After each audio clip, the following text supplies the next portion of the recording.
came here several times with my father when I was little, but stopped eating here as often after growing up. I hope the food here will be to your taste. Oh, don't worry. We haven't eaten at a hotel like this in a while. Paimon's getting excited already. In that case, I'll go order for us first. Please wait here a moment.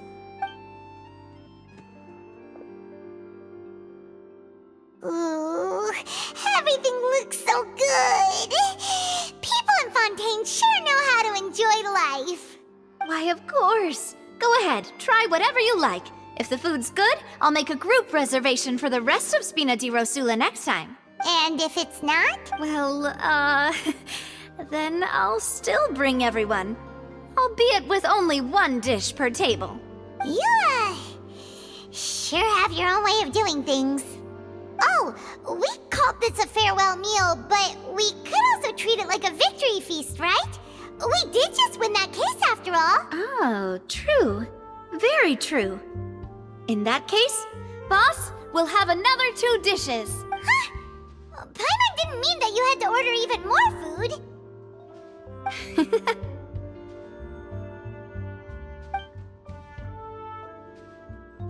Speaking of cases, do you think that the mastermind behind the serial disappearances will get caught soon now that this has all happened?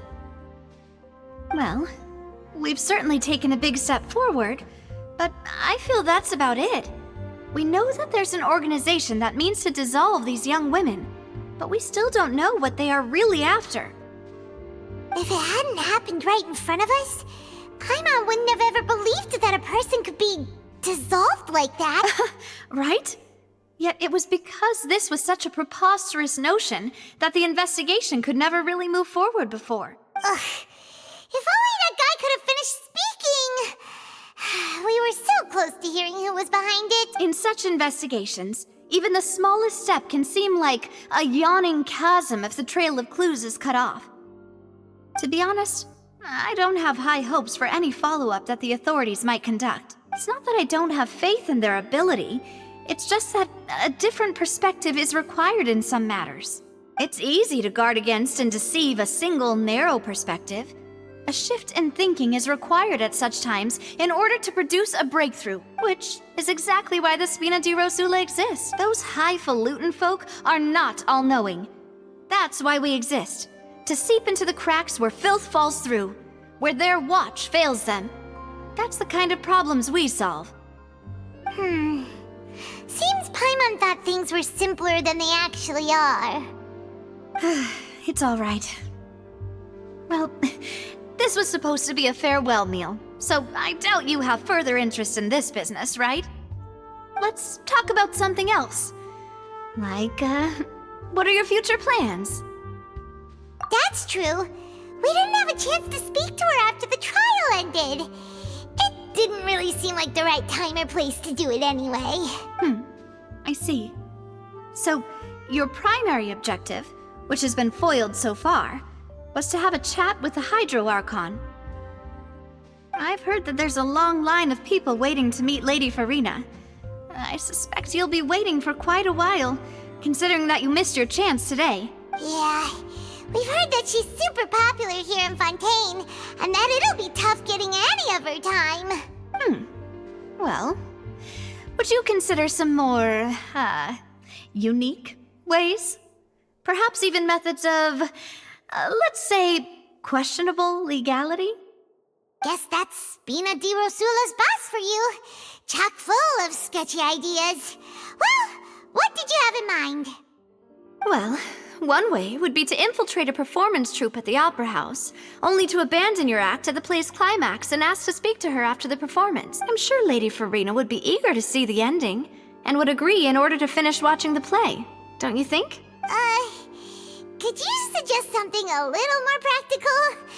This plan seems pretty hard to pull off. We'd have to go learn how to act, and acting's really hard. All right, here's another. Find a way to conceal yourselves under her bed. Then wake her up in the dead of night and demand answers. Don't let her go back to sleep until she answers all your questions. I can personally testify that this one works. When I'm sleepy, I'll do anything as long as I can finally get some sleep. That might work, but that's not really the problem. The problem is we don't want to get ourselves arrested. Ah, valid point. I overlooked that part. I was just thinking about leveraging a person's desire for sleep. All right, no more joking around. Perhaps you could... Oh, I don't know. Cut the line when she's on a break. You did defeat her in court, clearing citizens of hers from false accusations. False accusations she had nearly upheld personally. I imagine that she feels quite ashamed about the whole thing. You mean that if we catch her while she's on a break, she might be too embarrassed to refuse? Oh, that does make some sense. Why don't we give it a try after this meal? You know, strike while the iron is hot and all. Huh? Paimon, did you drink my Fanta? Was this your drink? Sorry about that. Paimon wasn't really paying attention and the cup was right next to Paimon. Would you like to order another? No, it's fine. We're just about done here. All right. Honestly, Paimon wouldn't recommend Fonta anyway. It tastes kind of salty and icky. Is that so? Huh. Well, in that case, we'll have to blacklist the Fonta here then. If we're all finished eating, then I'll go pay. Yeah, we're stuffed. Thanks for the treat, Navia.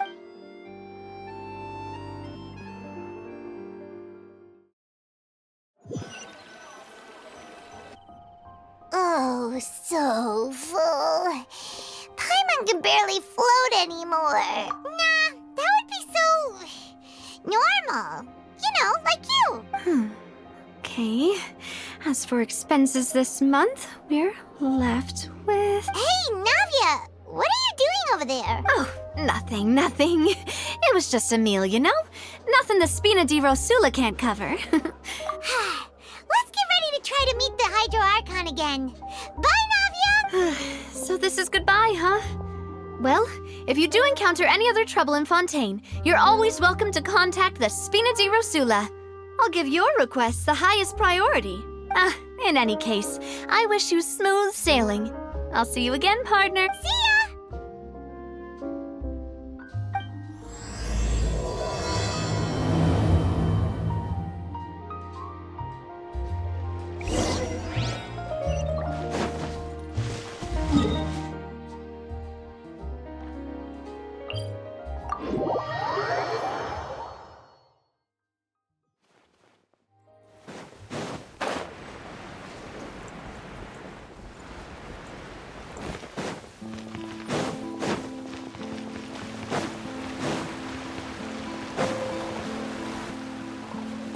People around anymore. Looks like that boat we took to Araneas might have been the last one. Vache. Looks like we're back here again, huh? Traveler? Are you hearing voices again? Ugh.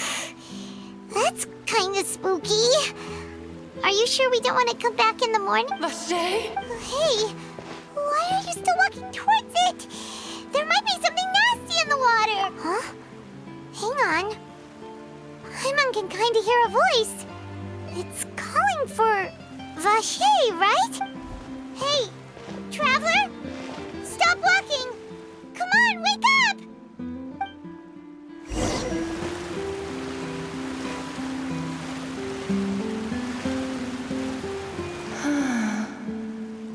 Vache, are you my dear Vache? No, wait. You seem to be someone else. Do you know Vache? Do you know where my love is? Wait. Who am I? I'm very sorry. I fear I do not know. My memories feel like they have been washed away like a flood. So many fragments dissolved amidst the tide, never to be recovered. How much have I lost? How many things that I once held dear while on land have I since forgotten? Yes, that is what I was once.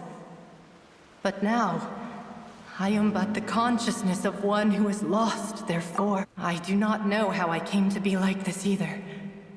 I only vaguely remember being covered in light blue water, and then all grew dim. I also remember going to many places. I loved adventure, loved exploring places of peril. No matter where I went, Vacher would go with me. I knew how dearly he loved me. And I also loved him equally as much. But now, we can no longer go back. The pain of such parting. I never knew how heavy it could be. No, our reunion no longer has any meaning. There is no way for us to create any new memories. The thought of me gives him no succor. So let it lie forgotten beneath the waters. If you meet Vacher, tell him not to look for me. Tell him to move on. That is the only thing I still remember. Perhaps that is so. As I was submerged in the waters, losing consciousness, I saw Vacher above the surface. His eyes were filled with such sorrow, such longing. If only I could have comforted him, told him that I did not suffer. Indeed, I had felt a great warmth. Is that what you call it? Dissolving? If anything, I consider it a form of release. It was a state of neither fear nor frenzy, with only an endless peace, like the water's still surface. I could also liken it to being a thirsty person who drinks water for the first time, and only then sees how they have lived for so long in a world of endless want and anxiety. I think I hear your companion. It's time for you to go, I think. Farewell, then. I am glad that you were able to sense my presence. Remember, if you see Vacher, tell him not to seek me out any longer.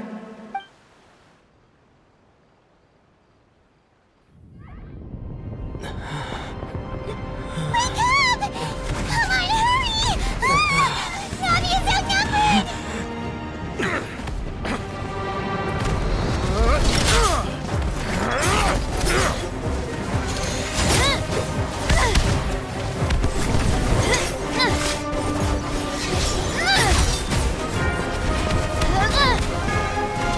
Demoiselle, look out!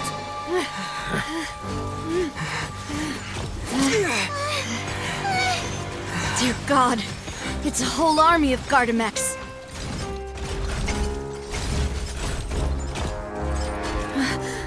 Chlorand?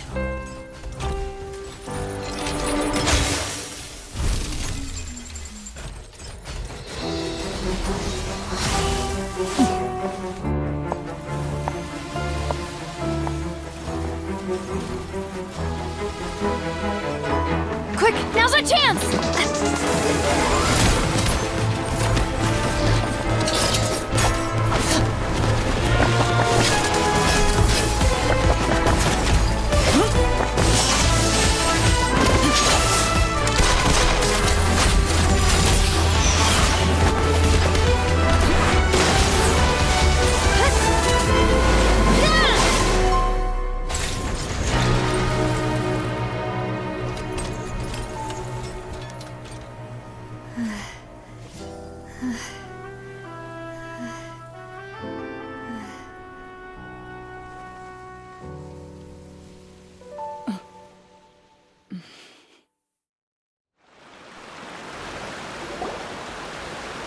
I should thank you for lending us your sword there, Chlorand. But before I do so, could you explain how you managed to show up here? I followed you. It seemed to me that danger has followed you more closely as of late. I believe that following someone without their knowledge is actually called stalking, is it not? Mr. Callus's last wish was for me to ensure your safety, and I will not betray his trust. He would do the same, were he alive today. Do not speak of my father! Sorry, Demoiselle. I was not strong enough. Thank you for your aid, Miss Clorand, but do keep an eye out for your manner of speech. I believe we all wish to avoid unnecessary emotional harm. Sorry, I did not consider your feelings. Whatever. What else do you know? How did you come to the conclusion that I'd be in grave danger? I doubt I know much more than you. But I believe that the mastermind behind the serial disappearances is very powerful. Your performance tonight will almost certainly attract their attention. I'm sure they've known about me. To be honest, I'm shocked it's taken them this long to act against me. And what about these Gardamex? I thought only those associated with a Maison Gardiennage could control them. None of these mecha have serial numbers. I was sure to check a moment ago. They are not the ones used by the authorities to enforce the law. I can only conclude that some powerful or wealthy party must have obtained them via illegal means, deploying them as a private force of sorts. What? Your point being that they're out of Spina di Rosula's league, then? Yes. Be careful, and do not act rashly. I will continue investigating no matter what. We will bring the truth to light. That's my father's true last wish. Regardless, thank you for your help today, Clarand. But if you get any ideas, tell me first. I don't much appreciate being followed. I do not think that they'll strike again anytime soon. So I shall stop following you. Good day, all. Right. I suppose that's the best news we've gotten today. Demoiselle, I believe that Miss Clarand was being sincere with you. If we tried, we could attempt to thaw relations a little. I know, she's... Oh, thank goodness! Paimon thought we were done for! Those Gardamex came out of nowhere while you were unconscious, and Nadia and her gang saved us! Oh, and there was that champion duelist named Clarand who came out to save us too! We got lucky there. Paimon probably couldn't have fought them off otherwise. Oh, come now. Forget all that polite talk. That wasn't really a farewell meal we had back there. Not for me, anyway. In truth, I hope that every meal we have together shall be a victory feast. As such, we're still partners. There's no need to thank me. It will take 50 years for me to match Demoiselle's magnanimity. If it were me, I would have joined the Spina di Rosula on account of her goodwill long ago. All right, you two. That's enough. Actually, Navia, how did you know that we were in danger? You sure did show up in the nick of time. Well, to be honest, you're the one who tipped us off, Paimon. Huh? Really? Paimon contributed somehow? Ooh, Paimon's even more amazing than she thought! Yes, all thanks to you grabbing my drink by mistake. How did that help? After we parted ways, I was on the way back to one of our bases when I suddenly thought of what you said. That the Fanta tasted kind of salty and icky. Fanta only comes in sweet flavors. So how could it have tasted salty? The color of the drink, if I recall, had also been a bit off. So the Fanta had been spiked with water from the primordial sea? Yes. So if you hadn't drunk that cup for me... Spina di Rosula is preparing the grandest of awards for you as we speak for saving the boss. Huh. Really? I sent people to Hotel de Boer to investigate. But whoever did this left no trace at all. That's when I figured out that you might be in danger and hurried here as quickly as I could. But why would they go after us too? All we did was defend Linny in court and help clear his name. Ugh, now we're caught up in this mess too, aren't we? Well, you did foil a plan that they were probably pretty proud of, and almost got their name in the process.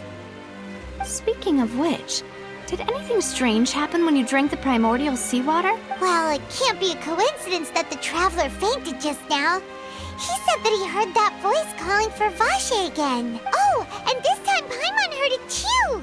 But it was real faint.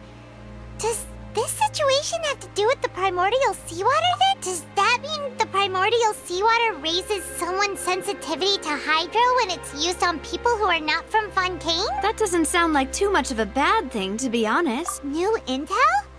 While you were out cold? Well, let's hear it, shall we? Oh, that is important. Vache. That name doesn't ring a bell. I suppose he hasn't stepped forward as a witness in court lately. Since he saw that young woman dissolve, he was at least at the crime scene. But he never gave testimony or any information regarding people dissolving in the primordial seawater. Could he have been threatened? Yes, thank you. This is very important information indeed. We will continue to investigate. Oh, you mean you'll help us investigate? Well, you did say that our farewell meal didn't really count. That means we're still partners, right? And besides, we're in this now whether we like it or not. You're not gonna let those people who targeted us get off the hook so easily, are you, Traveler? Demoiselle, do try not to look quite so pleased. You are the face of Spina di Rosula, after all. You talk too much. Well, in that case, let's head back to one of our bases, shall we? I'll arrange accommodations for you. We also have some plans to go over, and hopefully we can deepen our bonds as partners. But we'll take that one step at a time, I guess. Don't worry, you two. With us around, our base is definitely secure.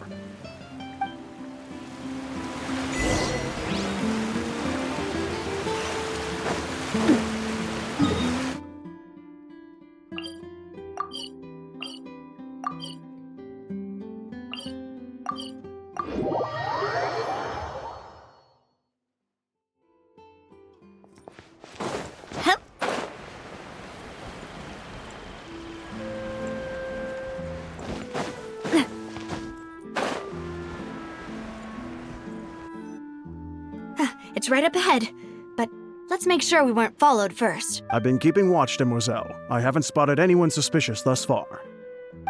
Very good. But let's not let our guard down for now. I shall find rooms for our respected guests. Thank you, Malus. Now, let's continue, Traveler.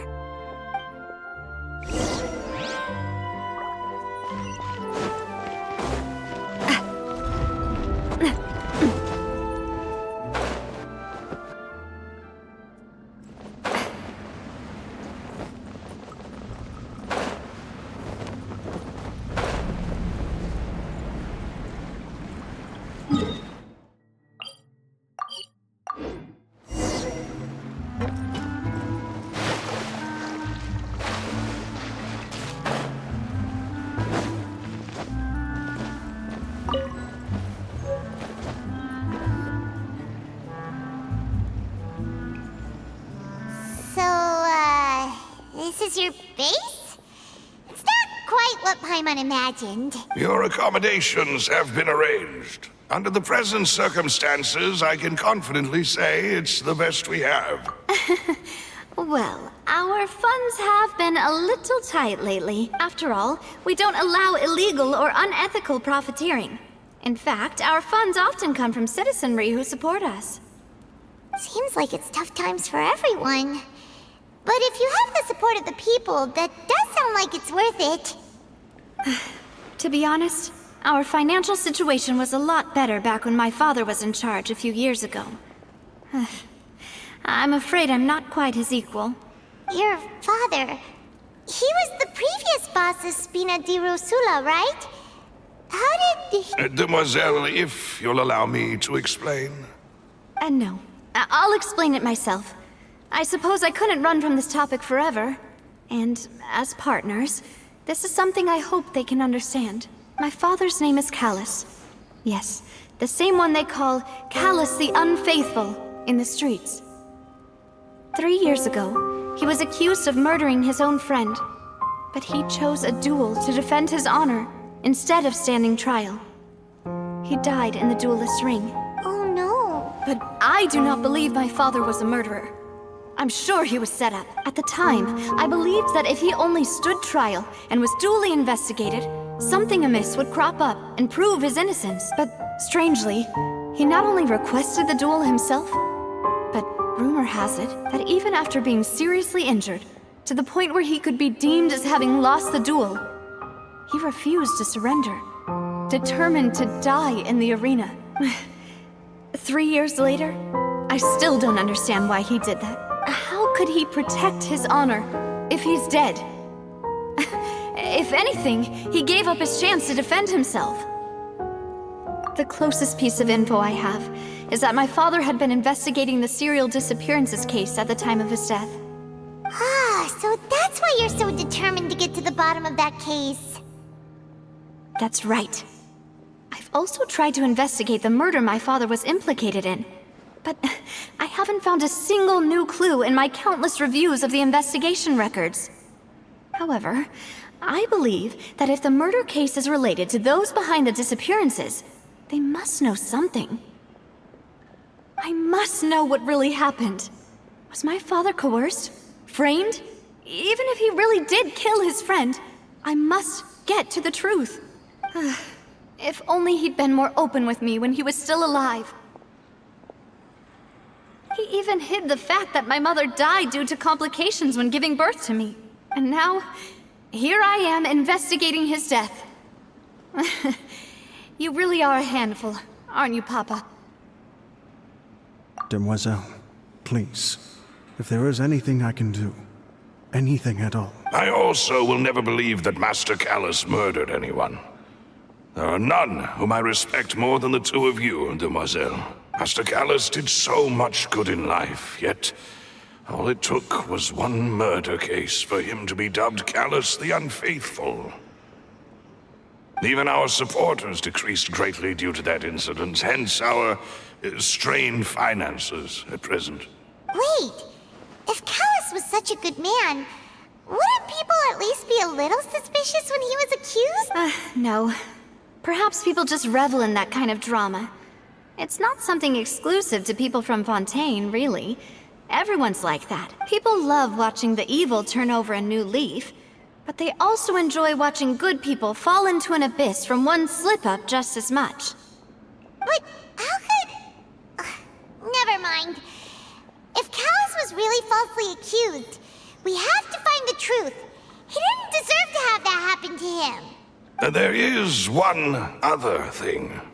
Master Callus's opponent in the duel was Ms. Clorand. Oh, her?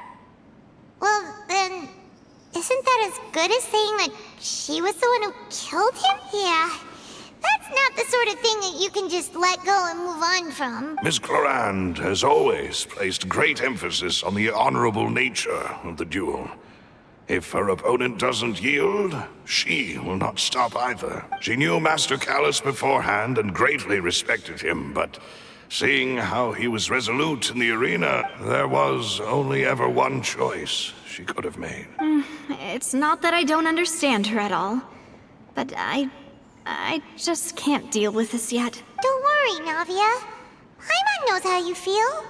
You don't have to force yourself to do that. Afterward, Ms. Clorand told us that at the start of the duel, Master Callus requested that she ensure Demoiselle Navia's safety. Yes, that is our understanding as well. Oh, Papa. What madness drove you to ask the person who killed you to take care of me? All right, anyway, that's the information I wanted to share with you. Even if it did sound like I was just complaining towards the end. Thanks. You two should go and rest. This was quite a day after all. Yeah. Paimon's big. Please, relax and get some sleep. We will ensure you rest soundly.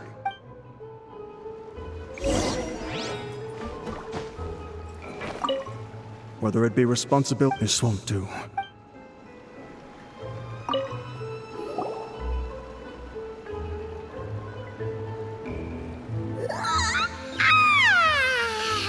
Paimon slept so well.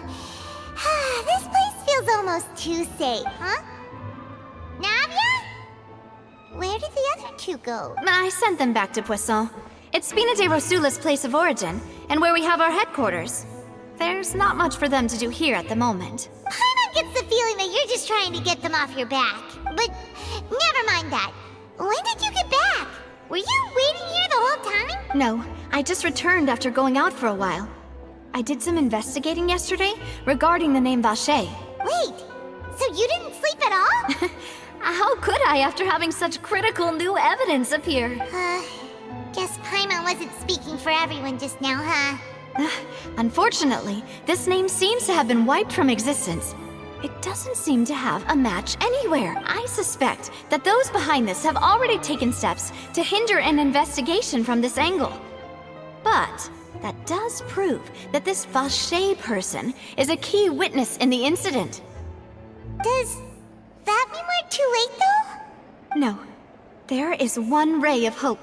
One place in Fontaine that they would find almost impossible to threaten, no matter how much they wanted to. And that is the archives kept by Chief Justice Neuvillette. A place where detailed files on all the cases in recent years are kept.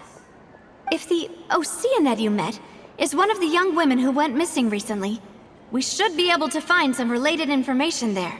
So Neuvillette maintains an archive of case files? Whew. Guess that's the hard-working Chief Justice for you. In that case, let's go talk to him, shall we? Aren't you coming along, Navia? Did you get tired? No, it's nothing. Let's go see the Honorable Chief Justice.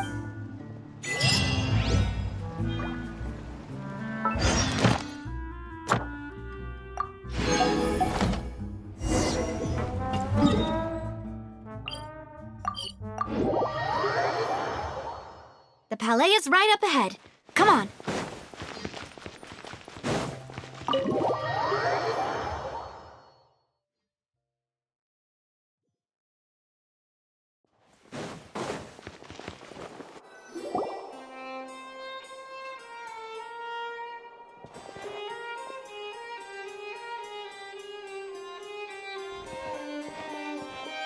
Halt! Please state your business here. The Chief Justice is presently occupied with official matters. This place does look pretty heavily guarded. Guess that proves that Neuvillette's files are really secure. Hey, don't you recognize us? Huh? Who are you? Just to be clear, I don't care who you are or who you might be related to. Our rules make no exceptions. See? They've got great discipline, too. Yep. Paimon can tell. If you're here just to crack jokes, I can point you towards the exit. Unlike some, we're busy, so please leave if you don't have a reason to be here. No. What I meant to say is, shouldn't you remember us from a few days ago?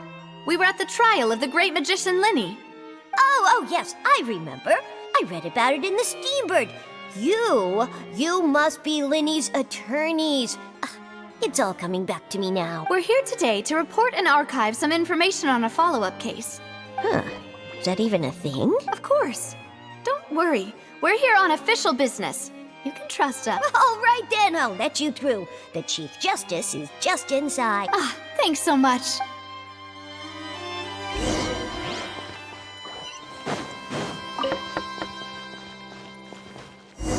Please come in.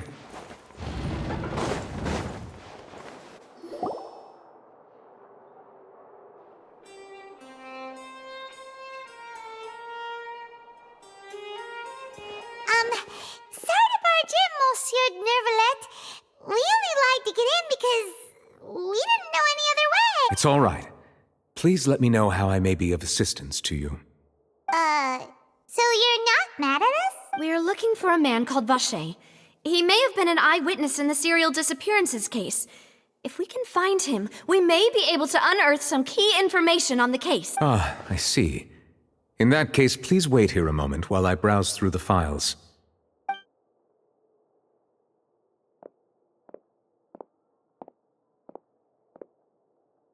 Who knew that Neuvillette would be so easy to talk to?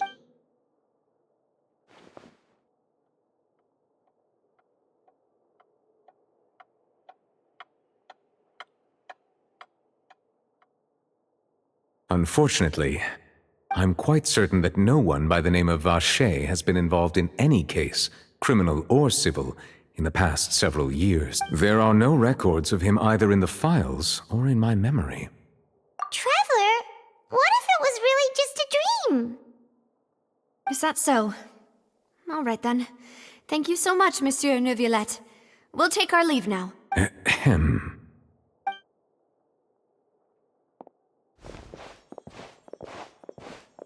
Miss Navia, I can understand how you feel. Your father, Callus, was a truly exceptional man.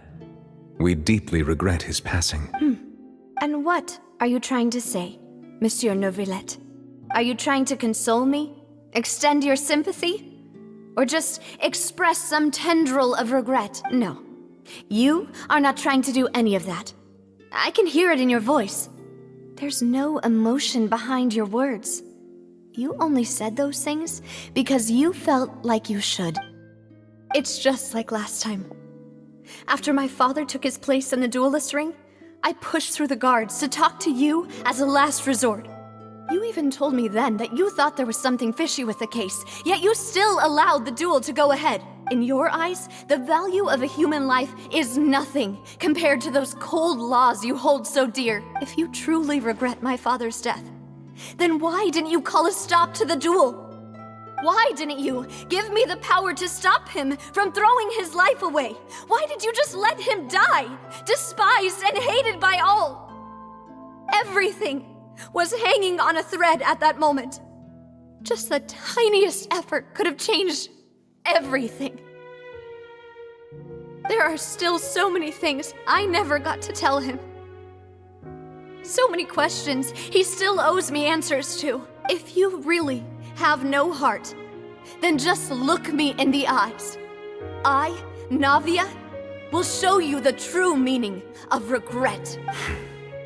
I'm sorry, Miss Navia. You and my father are truly alike. You keep all kinds of things in your heart and never say a word to anyone. It's not so much that you can't feel, but that you would never express anything. Oh well.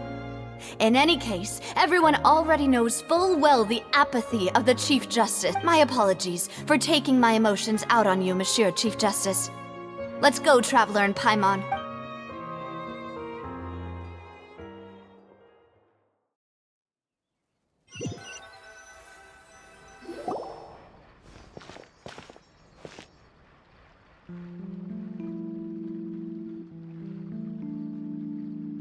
Navia, are you okay? I'm fine. Rain. It's raining. You're right. Wasn't it still sunny when we went into the building? And there shouldn't be any active trials today. How strange. Now that I think of it, on the day my father was convicted of murder, it was also raining. What is it? Did you think of something? Yeah, he was outside. It was uncovered and the rain could fall there. Why? Do you think the rain could have affected the crime scene? That thought has occurred to us before. We've even expanded the search area to try to account for that, but didn't find anything of value. Oh? Wait. You don't mean... So you're saying that the true murderer could have been turned into water and then got washed away with the rain? Yeah, and if that's what had happened, then no one would have believed your dad, even if he explained what he saw to the authorities. I really think I found a true genius for a partner. You're completely right. How did I not connect the dots earlier? All right, let's go to Poisson. With this new lead in mind, we'll get to the bottom of my father's case for sure. Yeah, we're gonna make progress for sure this time. Do you want to go with me now? Or do you want to head over by yourself later? Great, let's go then.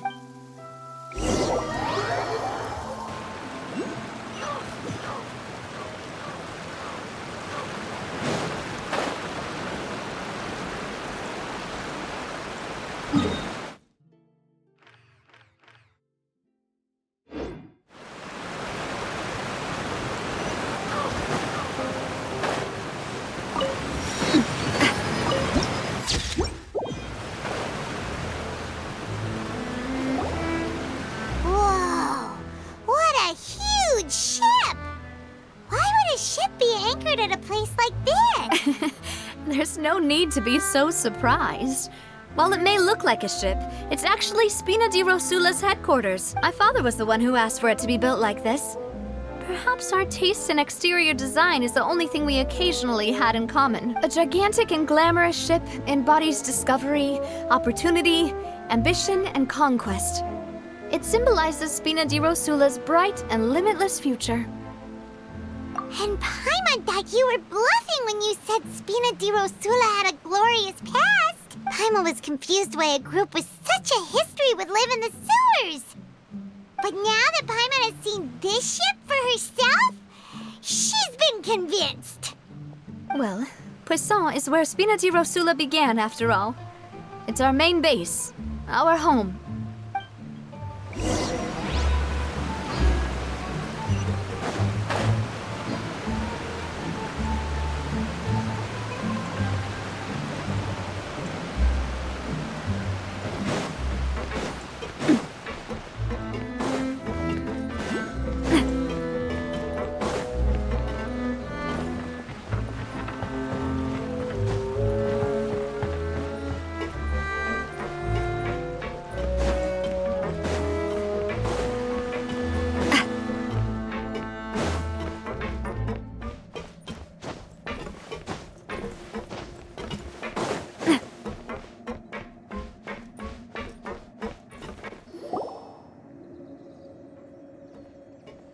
Malus, we're back!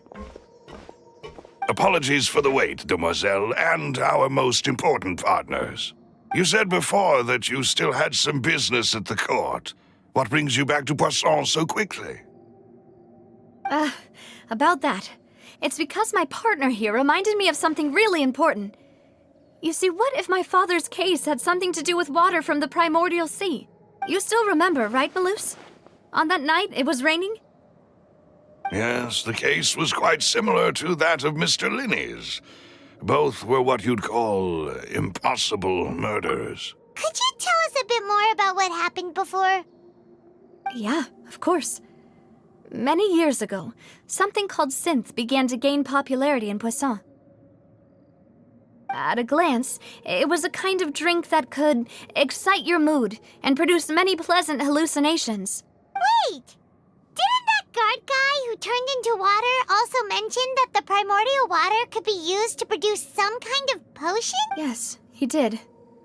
Considering what we know now, it's almost certain that synth is created using water from the primordial sea. If you drink synth for an extended amount of time, you'll suffer many side effects, such as losing the ability to focus or control your emotions.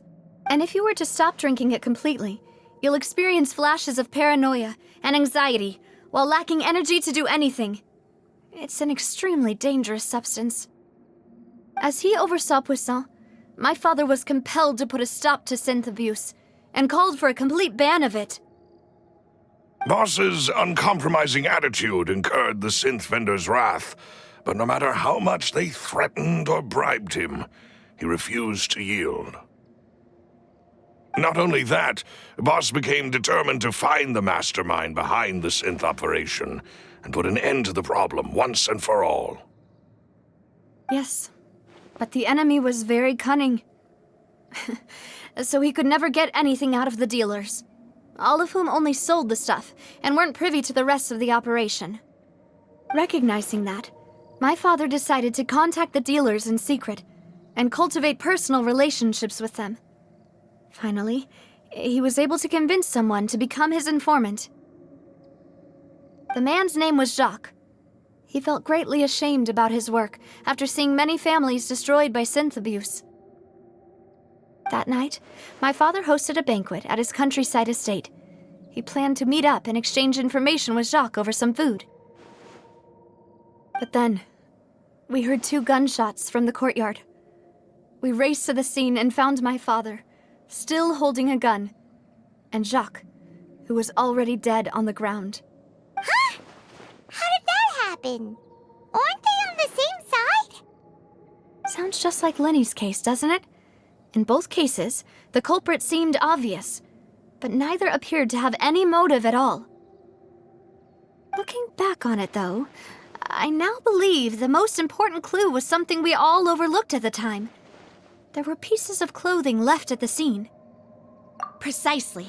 It's all thanks to you that I made the connection now. Back then, we all just thought they were some costumes that Jacques used to disguise himself at the banquet. But, considering it now, it's almost certain that they belong to a third person at the scene. With one extra person, we'll also need to reconsider why the 2 shots were fired. You're right. We still don't know what happened. But my intuition tells me that we're on the right track to figuring it all out. I'm finally headed towards the truth. Jacques was an empathetic man who was infinitely remorseful for his past actions. It's unlikely that he turned on Boss with 0 warning. I think this third person is probably the key to the full truth. On that note, however, even though this will not please you, demoiselle, as your and your father's butler, I must still offer a word of warning. Our opponent is insidious and cruel. They are extremely difficult to deal with, and Boss has already lost his life trying to bring them to justice. Even though Spina de Rosula has lost most of its former glory, Poisson has welcomed a new time of peace, and we have been allowed to live out our lives. There is no need to follow your father's path. It would be both wise and in line with Boss's wishes to step back and give up on the case. If that's indeed what he wished for, then he should have told me that himself. Was I not the closest person to him? And yet, I was the one most kept in the dark. What was the point of him dying without sharing any of the secrets he knew? Did he manage to protect anything in the end? Synth is still here. Callus the Unfaithful is still his epithet. And Spina di Rosula is barely getting by. Did he think I'd just accept his meaningless death and live out my life just as meaninglessly? I've never accepted that. Ever. Not since that day, and certainly not now. I want to find out the real answer for everyone's sake. For the missing girls, for the victims, and for myself. Navia. This is indeed the best moment to act. Your partner appears to be quite reliable, and more importantly, Demoiselle, I think you're also ready to take this on. So you do know something else, Malus? Yes, I do. In fact, even before that banquet, Boss already knew of the connection between Synth and the serial disappearances case. But what drove all the tensions to the boiling point was the revelation that you, Demoiselle, had been selected as the next target to disappear. What? Boss also didn't tell you that he had been diagnosed with a rare illness. The doctors told him that he had no more than 5 years left to live, and the serial disappearances case caused him great anxiety. 5 years was nowhere near enough time to resolve this long-standing conflict, but once he passed away, all the danger would pass on to you. Knowing all of this, he decided to use one final intimidation tactic before his death. He claimed to have already gotten his hands on some key incriminating evidence for the other side, and even told some members of Spina di Rosula about the details. But as long as you remained safe, he would not share the evidence with the public. If something were to happen to you, then he and all those he told would immediately expose all they knew about Synth and the disappeared victims. Right. So nobody would be able to get off scot-free. As we've seen, Boss's tactic has worked. Even though Boss has been gone for a long time, the other side has not tried to take Demoiselle's life. No, I don't believe it. He never appeared to look sick to me. No father wants their daughter to see them weak and haggard, especially someone as proud as Boss. To him, dying in a duel and suffering lasting dishonor as the Unfaithful was still far preferable than losing face in front of his daughter. So he chose to die in silence, so that he could protect me. I'm afraid you're not understanding this correctly, Demoiselle. What Boss wanted to hand to you was not a parasol, but a sword. If Boss's spirit could hear you telling me that you want to find the answer for the sake of everyone involved, I'm sure he'd be extremely proud. That fool. Couldn't he have just given it to me straight? No. He might have set up everything precisely because he never thought I'd be able to understand him. Is that the amount of confidence he had in me? And what if I was never able to make it to where I am now? Yeah. I suppose that's true. With the way he'd set things up, if I had wanted, I could have just lived out my life without a care in the world. But thankfully, he rarely talked to me about complex matters, and thus understood little of me as a person. In this case, he really didn't need to give me an easy way out. Malus, what was the key evidence that he shared with you? It's the location where Synth is produced. Essentially, it's the enemy's headquarters. When he was threatening the enemy, Boss didn't share the specifics of the incriminating evidence he found. But if you want to use it against the enemy, you'll still have to take several things into consideration. Why? If we know where the place is, can't we just go storming in? You mustn't forget that we're fighting against a mysterious and dangerous organization that's been in operation for decades. There's no telling what might be lying in wait at their headquarters. We also have no idea what kind of evidence we may be able to find inside, nor what people we may be able to capture. But a single visit to their headquarters would be tantamount to a formal declaration of war. The worst case would be that we leave empty-handed. but also open ourselves up to full retaliation. Then, in that case, why not work with the Fontaine authorities? Well, you saw one of them dissolve during Mr. Linney's case. We have no idea just how thoroughly they may have been infiltrated. That's true. Seems my father really had no choice, but things are different now. It should be a lot easier to prove the other side's guilt, now that we've connected Synth with the disappearances case. You sound like you've put a lot of thought into this, Maloose. I am the butler, after all. I live but to serve the boss and Demoiselle's will. I've always been willing to take on any kind of risk for your sake. But considering my relative lack of ability, I've spent my time keeping secrets, performing basic investigations, and waiting for the right time to come. Thank you for all of that, Maloose. Have you discovered anything new in the past few years? Let me think. One conclusion I came to was that the enemy must be quite familiar with Spina di Rosula, or at least have an informant planted here. When I announced orders to the organization's members on Demoiselle's behalf, I used to deliberately keep a few people in the dark and observe the reactions of the synth vendor. If the vendors didn't change their plans, then the individuals informed of our orders must be innocent. If the vendors packed up and fled, however, then someone must have given them the news. After several rounds of testing and investigative tracing, I've narrowed the suspect list down to 3 people. The first is Florent, Spina di Rosula's senior advisor. Huh? Florent? Yes, surprising, isn't it? He was one of the people Boss trusted the most, which also means that he was someone who understood Boss really well. Thanks to his position within Boss's innermost circle, he always knew our upcoming plans and could thus avoid capture this whole time. There's someone else like him too. Marcel, the head of Confrérie of Cabrières. Uncle Marcel. It's a guild in Poisson. Boss helped it to grow to its current size and prominence.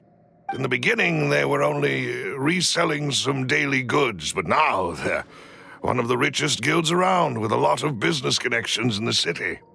So, they're like a sister organization of Spina di Rosula? Yes, you can say that.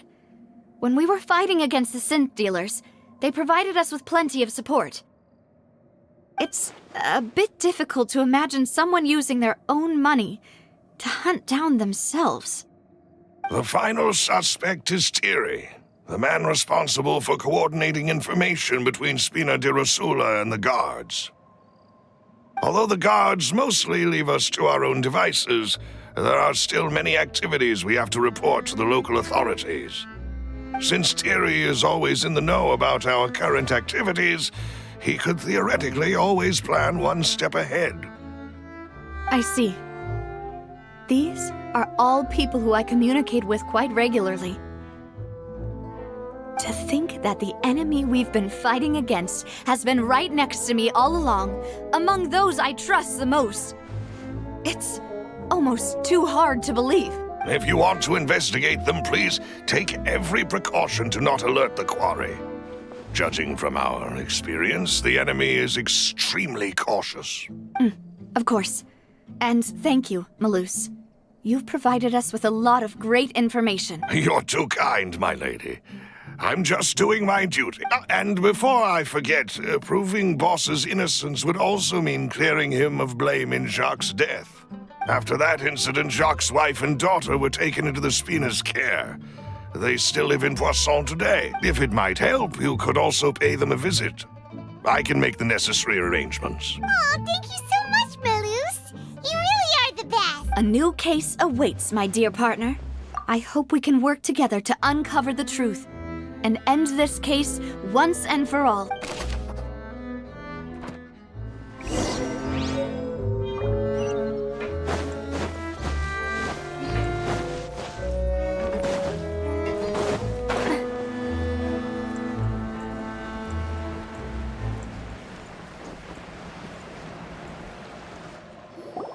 It is settled, then. Please excuse me, and enjoy your conversation at your leisure. Thank you for arranging everything for us, Maloose. Excuse me, miss. Do you need anything from us? Oh, Hey, Navia's all quiet. This isn't like her at all. I'm sorry that I only came to visit after all this time. After what happened, I didn't know how I was supposed to face the two of you. Ah, if it's about that, there's no need to apologize. After my husband died, Spina di Rusula sent us a lot of mora and support. I understood your guilt and apology to be genuine. But aren't all of those things nothing compared to the loss of Jacques? I can understand the kind of pain that comes with losing a father so needlessly. You don't understand at all. I didn't know how to face you, because I didn't know what I could possibly bring as a consolation gift. I know only the full truth could bring closure to you. And to all of us. I'm sorry. I appreciate the sentiment, but you don't have to carry all that guilt. On the matter regarding my husband, my daughter and I have more or less found our answer already. Would you mind sharing it with me? I really can't believe that my father could ever bring himself to shoot Jacques. I always knew that my husband's money was earned through others' suffering. He told me countless times that if he could turn back the clock, he would never go into the synth business again. He had many regrets, and felt that he took the idea of providing for his family too literally. For the longest time, he thought Mora was everything. So when Mr. Callis came to him with a proposal, he accepted it almost immediately. He tried to be as careful as he could, but even so, he was still found out by the higher-ups. They found out about his betrayal? Papa didn't say that exactly, but Papa did tell me that I should never be ungrateful. Before he left that day, he told me that he had no choice. It was only later that I realized it was his final farewell to the two of us. I don't know that for sure, but you could say that's the conclusion I eventually came to. Which is why I'm the one who should feel guilty. Callis had always taken great care of us, both when he was still alive and after he passed away. Even if he fired the shot that killed my husband, it was likely in self-defense. It is impossible for me to hate him for what he had done. But Mama, why is Papa still the bad guy if he did the right thing? Papa always wanted to be a good man, so why did he have to do a bad thing in the end? Well, things aren't always as they seem. You still feel like your papa was a good man, right? Yeah, Papa was a really good man. The best in the whole world. Then you should hold on to that. If a good man had to do a bad thing, then he must have had his reasons, regardless of whether he left you a parasol or a sword. He must have done so to give you a better life. Oh. Thank you for everything you've told me. I will definitely find the truth. The current state of things is not something I'm willing to just sit back and accept. Thank you. I'm very grateful to hear this from you. Even though your personality is quite different from your father's, your determination when you speak is really similar. You really think so? That's the first time anyone said that to me.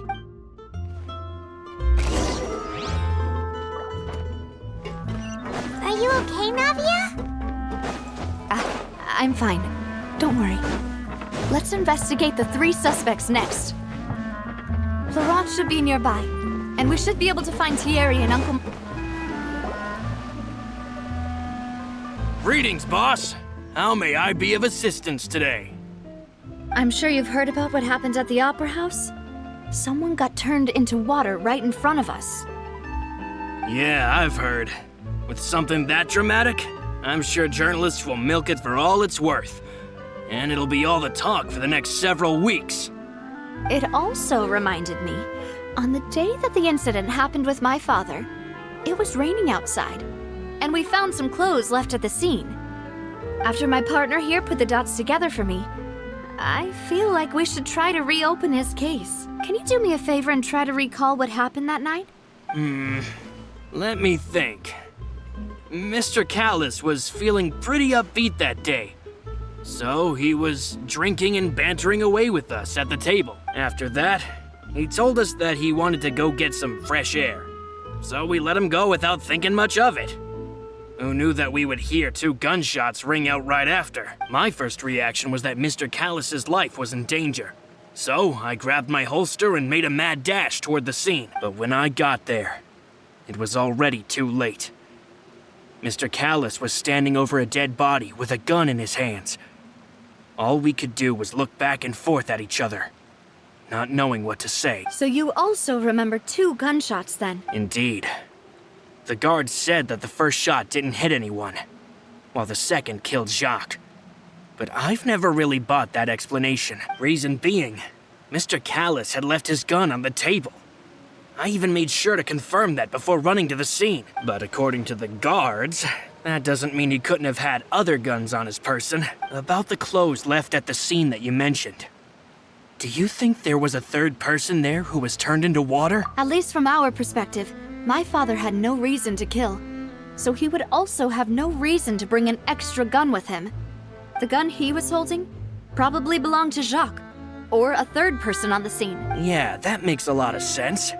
So you're saying Mr. Callus ended up with the gun because he seized it from one of the other guys? But hold on.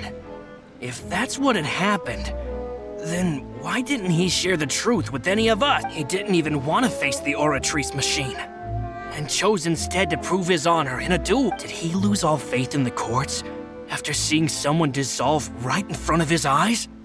About that, Malus told me a thing or two. So, I think I can understand why he committed to the duel. I'll tell you everything, once the whole truth has been revealed. I understand. Then, I'll leave Mr. Callus's honor in your hands, boss. And if I may just say one more thing.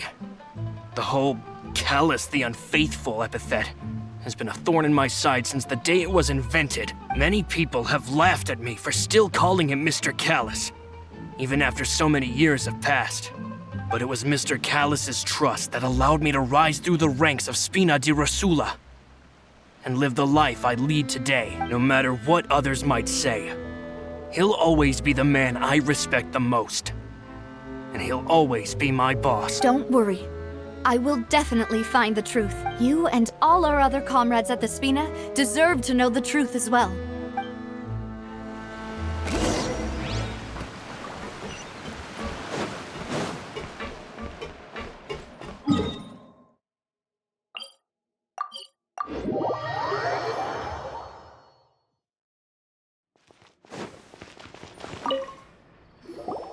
Hey, Thierry, it's me. Oh, now, what brings you here, Miss Navia?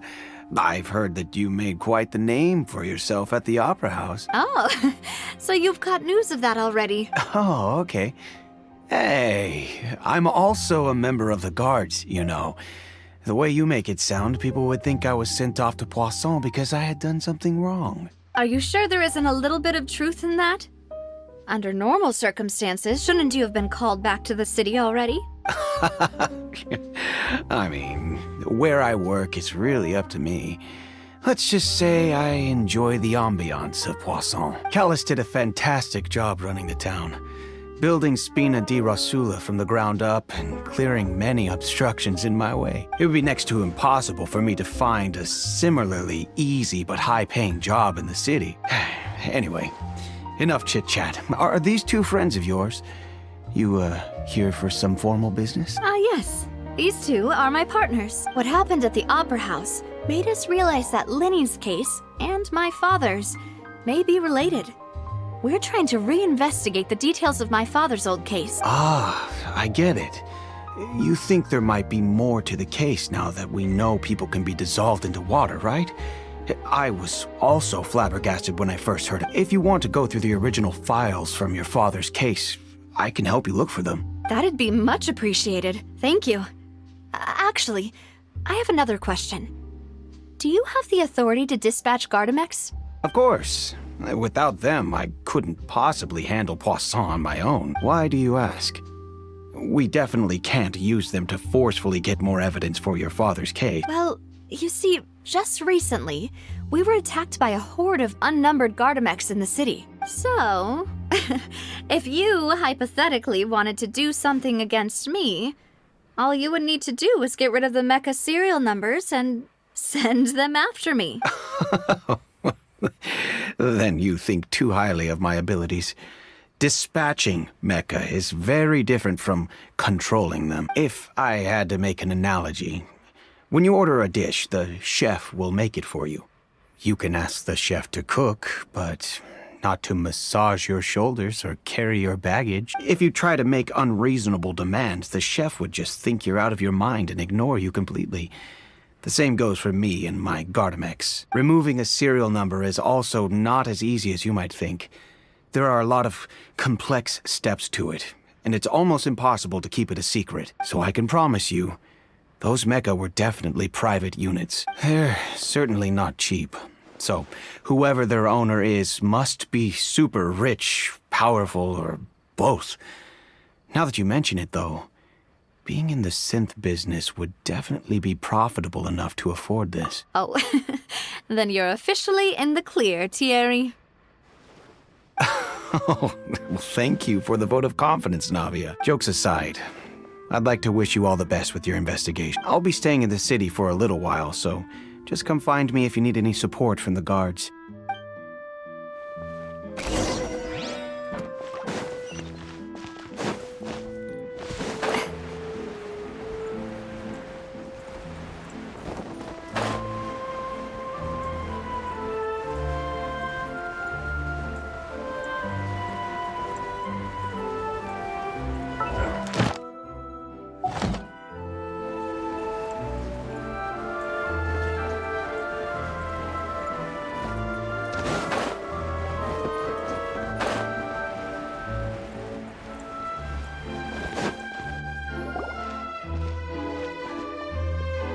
Hello. How may I help you? I'm here to see Marcel.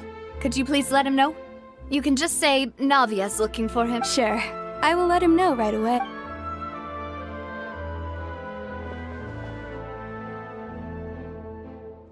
Navia, hello. Sorry to keep you waiting. I'm not as young as I used to be, so my legs are giving out a bit. Oh, it's all right, Uncle Marcel. There's no need to stress. I just wanted to talk to you briefly about what happened in the Opera House. I'm sure you saw everything too, right? Yes, I've never seen anything so strange. Oh, you were at the Opera House too? That's right. I went there with Navia to see the magic show. Who knew it would turn into a whole murder mystery? I also witnessed your marvelous sleuthing work. Quite impressive. To beat the Hydro Archon at her own game on her own turf, I can already imagine everyone in Fontaine discussing your exploits over a few glasses of wine. Oh, Paimon doesn't want to become the talk of drunkards. Apologies. It's just how Fontaine is as a nation. Everyone loves drama and theatrics. Uncle Marcel, you've also noticed that other thing, right? The fact that humans can dissolve in water? Yes, I was reminded of your father's case right away. Is that what you're investigating now? Exactly. I still don't have much solid proof, but I can sense that the other side has already begun to act. Oh, and what makes you say that? We were attacked on Araneus by some unnumbered Gardamex.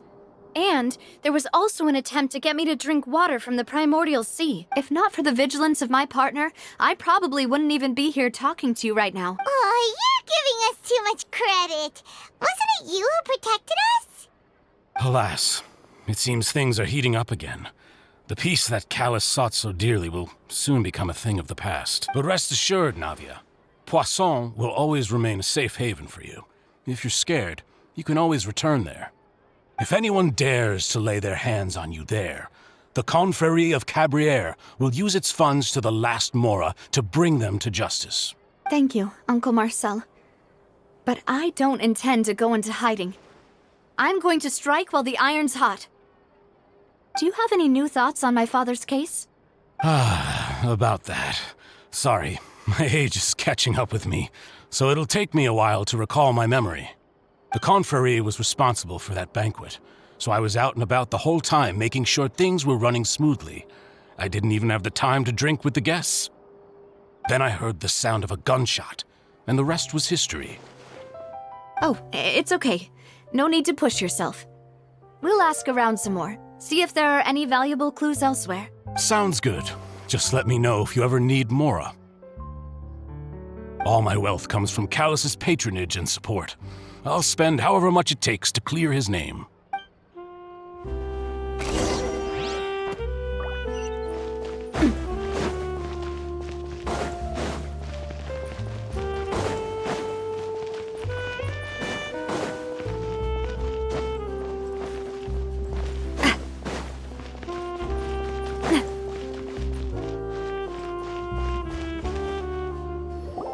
We've talked to all 3 suspects, purely based on their conversations with me. None of them sounded particularly suspicious. I suppose that's to be expected, though. If a single conversation's all that's needed to find them out, then my father wouldn't have needed to investigate the case for so many years. Anyway, even though we didn't make a breakthrough, let's still compile what we were able to find. But where should we start? Ah, you're right! Flora mentioned that Callus probably only ended up with the gun because of circumstance. That makes sense. According to Jacques' family members, he already told them that he had been discovered, and that he had no choice before he left home that day.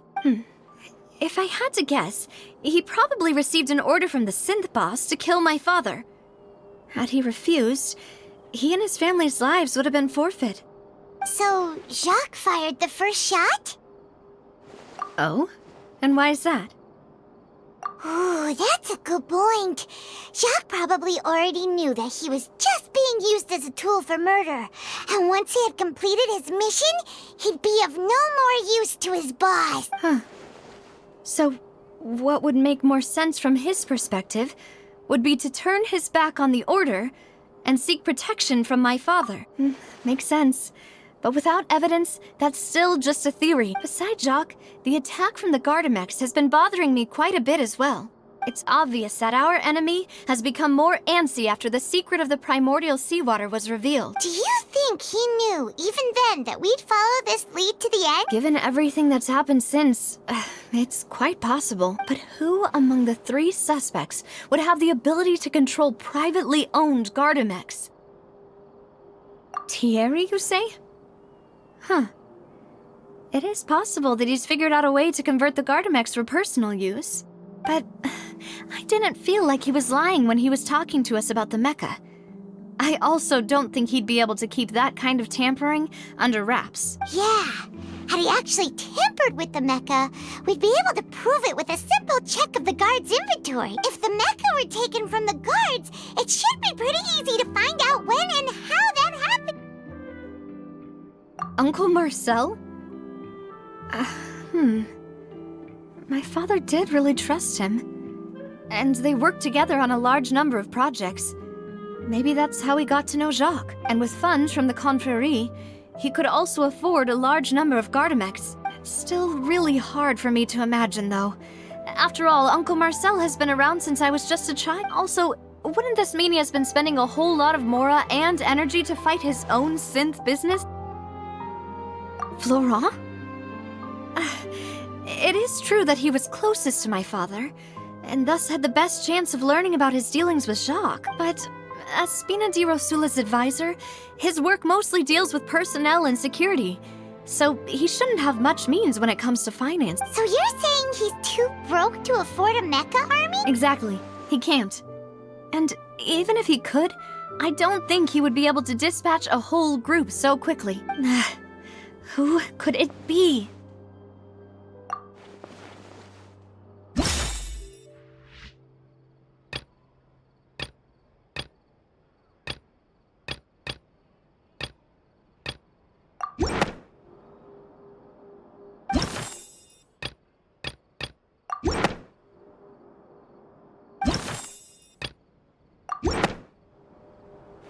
You know, if you think everything through, Uncle Marcel is indeed the most suspicious of them all. Could we be missing other suspects? Malus didn't know about the people turning into water thing when he narrowed it down to these 3, did he? Malus has always been very reliable, and his judgment of others' trustworthiness has been fair and well considered. When he laid out his case for the 3, the rationale he gave me made a lot of sense. The suspect is knowledgeable about the Spina's internal affairs, has the means to dispatch Mecha to assassinate us, and possesses significant intellect and foresight. Even if I don't want to believe it, I'm starting to see how things could all tie back to Uncle Marcel. Well, we still have another trump card on top of all the theorizing and speculating. Yes, Malus did say that charging straight in there would be extremely risky. But we don't have any other options right now. We need far more solid proof before we can hope to go charging in on our enemy. Navia, here you are. Oh, I've been looking for you. Huh? Aren't you the guy from the guards? Did something happen? Yeah. News came from Irenaeus just after you left. We've got another trial on our hands. Wasn't that place built specifically for holding trials? What's so newsworthy about this one? I know. But they said the person they're putting on trial is a Fatui harbinger called Tartaglia. What? Is that someone you know? Yeah, we know him. Maybe even a little too well. Well, he's been accused of being the true culprit behind the serial disappearances case. It's absurd, don't you think? Wait, how?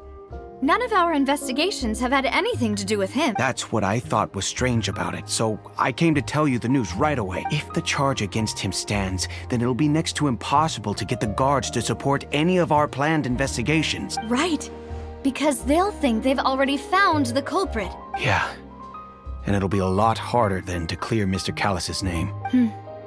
I understand. Well, partner, what do you think we should do? We still haven't found any conclusive evidence. Huh? Split up? What do you mean? Just as expected of my partner. Since this is a trial about the serial disappearances case, the culprit's attention will be focused on Irenaeus, leaving his home base wide open. You're right. This is our best opportunity. All right then, let's do this. I'll stall them at the Opera House and charge Marcel as the true culprit. I won't have any chance of making that charge stick, though, unless we find more evidence. It'll be up to you to make it back in time and hand the decisive evidence to me. We'll help you, just like you helped us in Linny's trial. Demoiselle, please allow us to accompany you. I'm ready.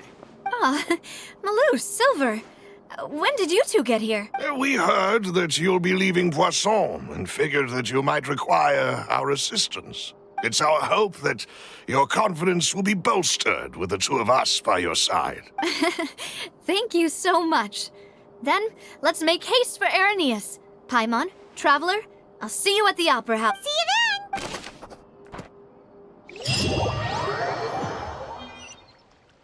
Now that Navia has set out for Irenaeus, we should also get going.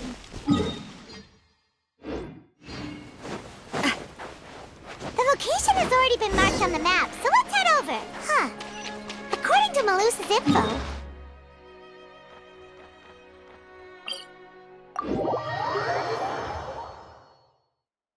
Let's go and try to find the entrance.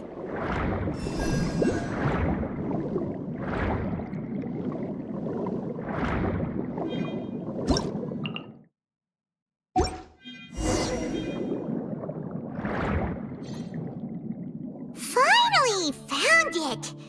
Huh. So this is the entrance that leads to the synth production base. It sure doesn't seem out of the ordinary at all. You're right. An important place like this is bound to have a ton of protective measures and mechanisms. Navia's probably arguing up a storm right now to stall for us.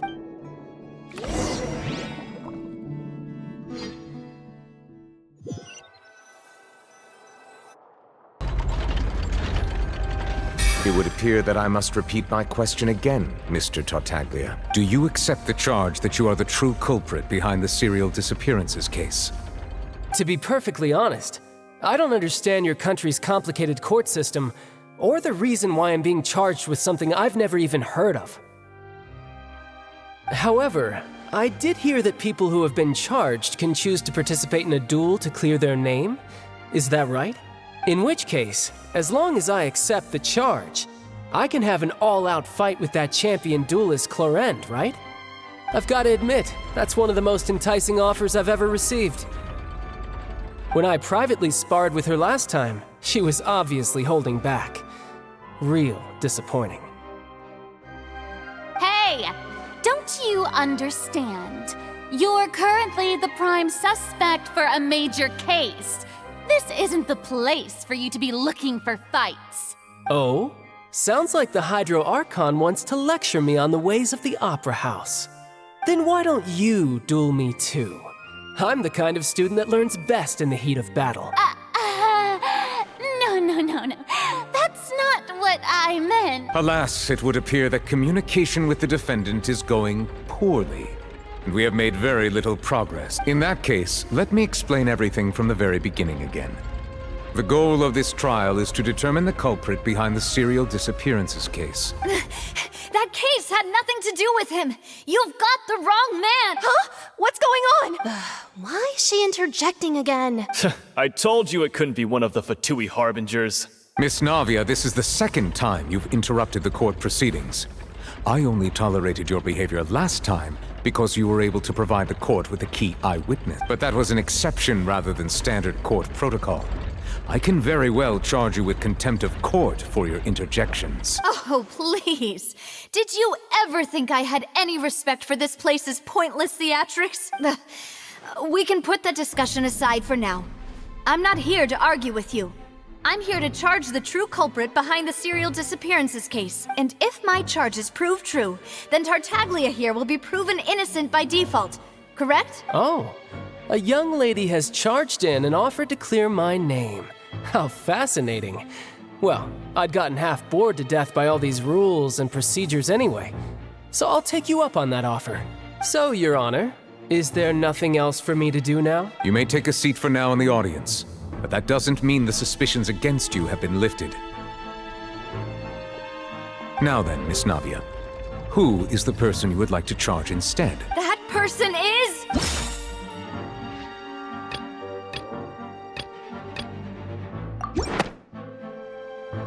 Marcel, the head of Confrérie of Cabrières! Huh? What confrérie? Never heard of them in my life. I've heard of them, but weren't they Spina di Rosula's sister organization? Oh, is this going to be a friends to enemies type situation? Please let me remind you, Miss Navia, that charging someone is an incredibly serious matter. Committing to the charge also means taking on the legal responsibilities associated with it. And if the charge fails, depending on the circumstances, you may also be charged with the crime of making a false accusation. Knowing this, do you still wish to charge this man? Yes, I do. In that case, I declare the charge to be valid. Miss Navia and attorneys, please take your places on the court. Members of the guards, please contact Mr. Marcel right away so that he may stand trial.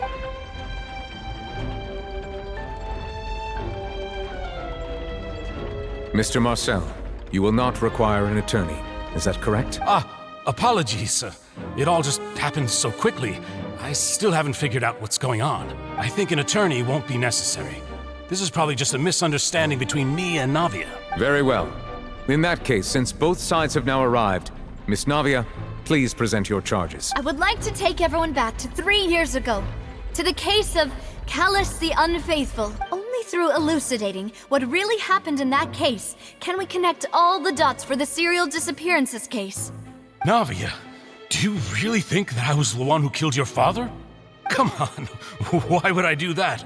Callus was my benefactor, and remember, both you and I only ran to the scene when we heard the sound of a gun. If that's enough to make me a suspect, wouldn't that make everyone at that banquet a suspect as well? I think there's no point in getting into the specifics right now. The audience doesn't even have the big picture yet. Even I'm struggling to remember some details of that case. Exactly correct, Your Honor. I must refresh everyone's memory about that case before I can explain my charge and reasoning. I see. In which case, I will recount the findings about that case as originally recorded by Maison Gardiennage. On the day of the murder, Spina di Rosula hosted a large banquet in a countryside estate owned by the Confrérie of Cabrières. During the banquet, all attending guests heard 2 gunshots from the courtyard. When the guests arrived at the scene, they found the primary suspect, Callus, holding a gun, while his acquaintance, Jacques, lay dead from a gunshot wound. The guards' investigation did not recover any other firearms from the scene. As a result, they concluded that the suspect's first shot must have missed, while the second must have taken Jacques' life. The suspect did not dispute this conclusion, and also declined to defend himself in court. Instead, he chose to prove his innocence through a duel. Callus was defeated by champion duelist Clarand in the ensuing duel, and soon succumbed to the injuries. These are the known facts about the case. The one with the motive to kill was Jacques, not my father. And even so, Jacques still had no reason to pull the trigger. In truth, the third person shot Jacques first, and was shot in turn by my father when my father seized the gun from him. After that, the true culprit turned the third person into water, erasing all traces of him from the scene. Thank you for the summary, Your Honor. Of course, the guard's conclusion appeared quite sensible to us at the time. However, we should revisit the case now that we've gained new information about the abilities of water from the primordial sea.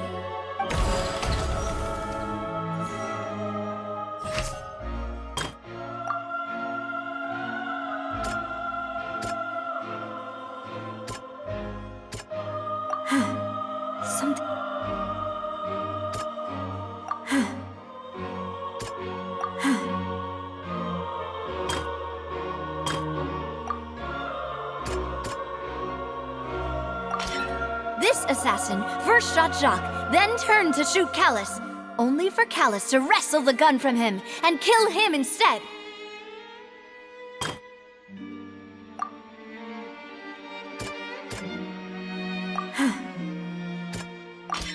A pile of clothing was found at the scene.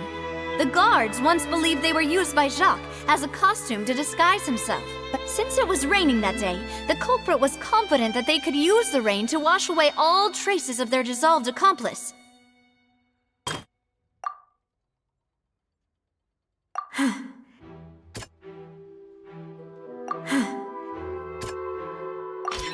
The testimony of the victim's family confirms that Jacques had thoughts of assassinating Callus when he set out for the banquet. However, unfortunately for Jacques, the true culprit had already considered this possibility and had sent out another assassin.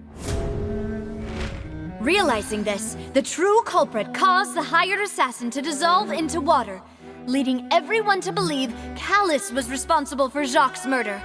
This is the true version of events.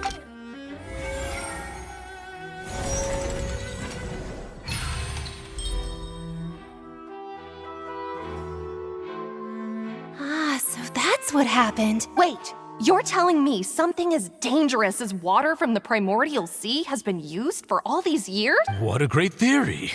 It also explains Callus's and Jacques' respective motives. I guess they didn't shoot each other after all. Mr. Marcel, you are the one being charged with the crime. You should provide a rebuttal if you wish to prove your innocence. But I think I agree with everything Navia just said. In fact, there was nothing in her speech that directly implicated me. Then, may I ask some questions? In my opinion, we primarily need to determine two things. One, do you have the evidence to back up your claims? I'm afraid not. At least not at this very moment. Boo! If you don't have any evidence, you should just go home! I may not have the evidence with me, but I know where I could go to collect it. If we look up the deserted clothes against a record of people who went missing around the same time, we should be able to find a match. Considering the serial disappearances case, the guards probably kept careful records of all missing persons from around that time, regardless of age or gender. That makes sense to me. Monsieur Neuvillette, I would consider this to be a reasonable investigative direction. Why do I feel like Farina's acting a little differently today? Maybe she's scared of embarrassing herself again? Alternatively, she's become more diligent after charging an innocent citizen in the last trial. My second question has to do with the ensuing duel. If the truth is indeed as you described, then why didn't Mr. Callus explain himself in court? If he had testified that a person had been dissolved, he could have at least mounted a defense. I've thought about this too, and the answer is actually pretty simple. He felt there were things that were more important to him. The dissolving power of water from the primordial sea is an important secret for the true culprit of the serial disappearances case. My father could have exposed it for all to see, but he chose to take it to the grave. At that time, Spina di Rosula was in dire straits, and his reputation had already been shattered. He had no guarantee that going forward with the truth would allow the culprit to be brought to justice. What was certain, however, was that it would paint a gigantic target on my back. Boss once told me that Demoiselle had already been selected as the next target of the serial disappearances case. What? If the secret had gotten out, the culprit would have fought an all-out war with Espina right there and then. I wouldn't have been the only one in danger. All of us would have stood to lose our lives. Of course, the guards might eventually figure out the truth of the matter and determine that we were in the right. But what good would that do? How can a hollow verdict protect anyone? Had this opera house ever given my father any kind of confidence in its brand of justice, Spina di Rosula would have had no reason to exist. But by staying silent, we retain the ability to deter our opponents and continue the stalemate. I was able to become Spina di Rosula's president, which made me harder to target, as well as giving me more time to grow and learn. And once I have figured out the truth and stepped up to the challenge, I will do what this opera house cannot, and restore my father's truth and honor back to him. So, you mean to say, your father intended to die in the duelist's ring? That's right. Do you have any proof? Of course. All you need is to ask his opponent, Clarand. I don't need your apology, your guilt, or your support from the shadows. You don't have to do anything for my sake.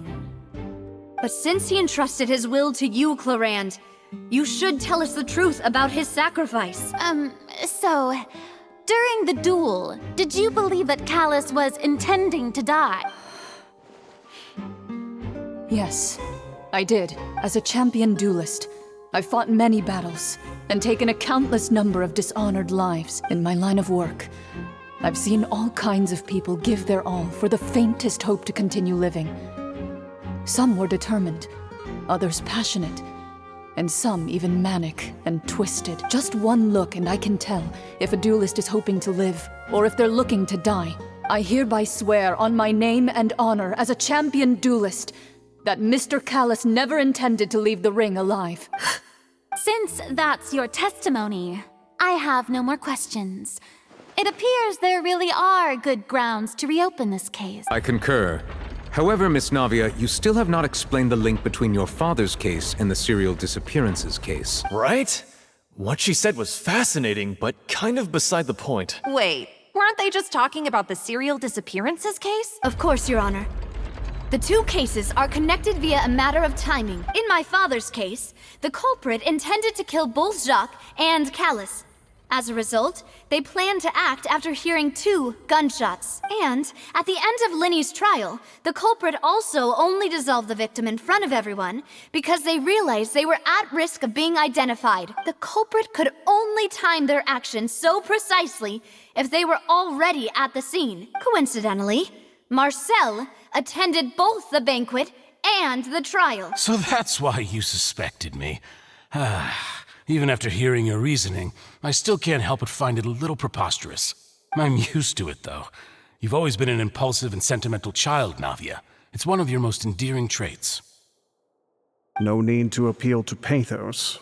I won't try to refute your points one by one, but even if everything you just said was true, can you prove that I was the only person present at both events? On top of that, does a person have to be physically present to control the timing? Can't someone remotely monitor the place? I don't know what she can say to that. I know that even with that, you might still think you can reduce the list of suspects with some further investigations until I'm the only one left on the list. Alas, who won't feel at least a little hurt by an accusation of murder from a girl you see as your own daughter? But if I were to dismiss this completely, you'd also think I'm not being considerate of your feelings. Ah well, let Uncle Marcel teach you another lesson. Do you know what the biggest flaw in your reasoning is? I suppose you're gonna tell me anyways. It's timing again. I'm a businessman by trade. From that standpoint, there's no reason for me to kidnap young women. It's a high-risk action with nothing to gain. In addition, I left my home in Snezhnaya when I was young to come to Poisson and work in some trade. My business only thrived when I received Callus's patronage. But the disappearances began before I ever stepped foot in Fontaine. I do apologize, demoiselle. This was my mistake. No, it's not your fault. I'm sure he had come prepared. Is there anything else you'd like to say?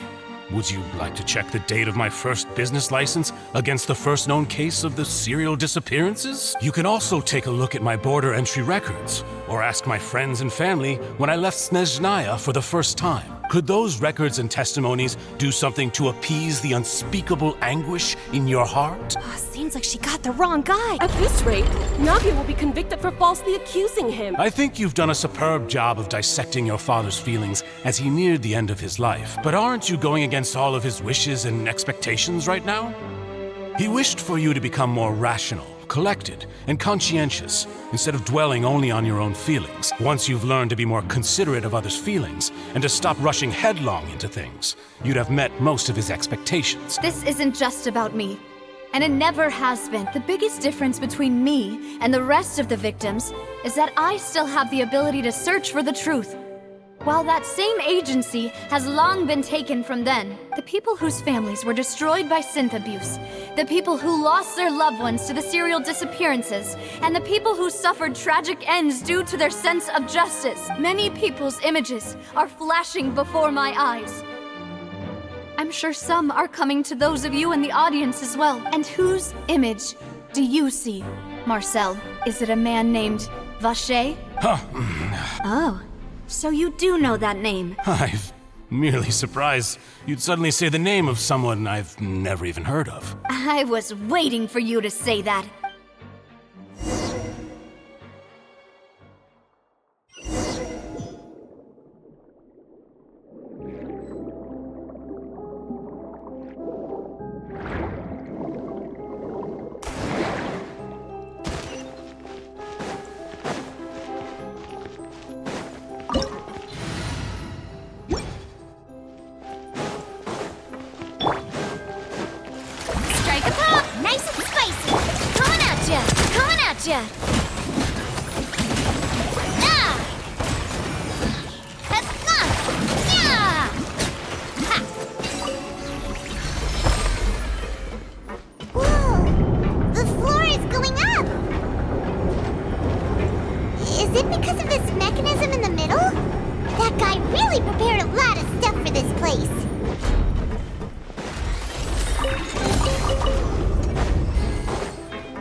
From where we need to go.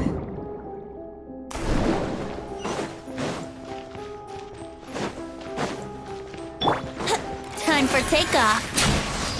Yoo-hoo! Coming at ya! A proper send-off from the Spina with love.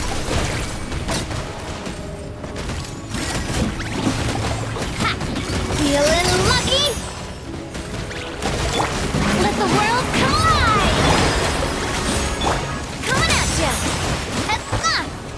Think you can get away?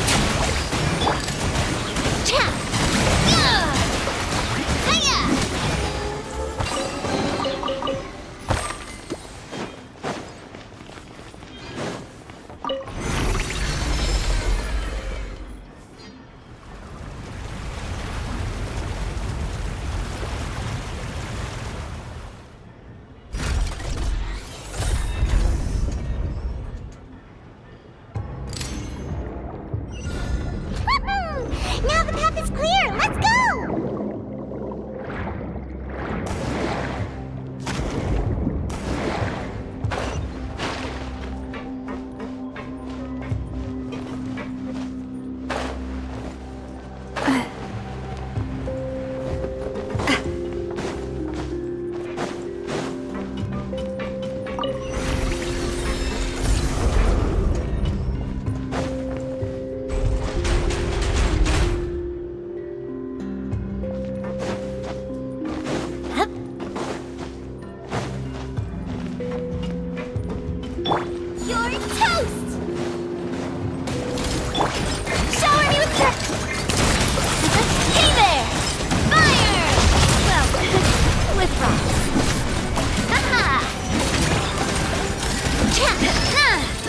Umbrella warfare, I guess.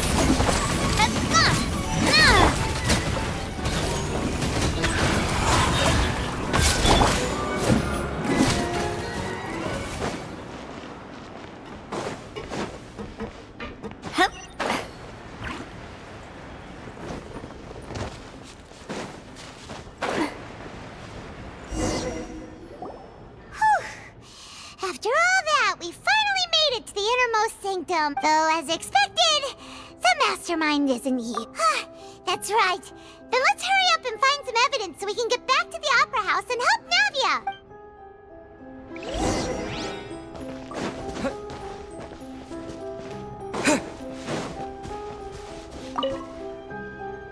Let's see what's written here. Nothing escapes Detective Paimon's eyes.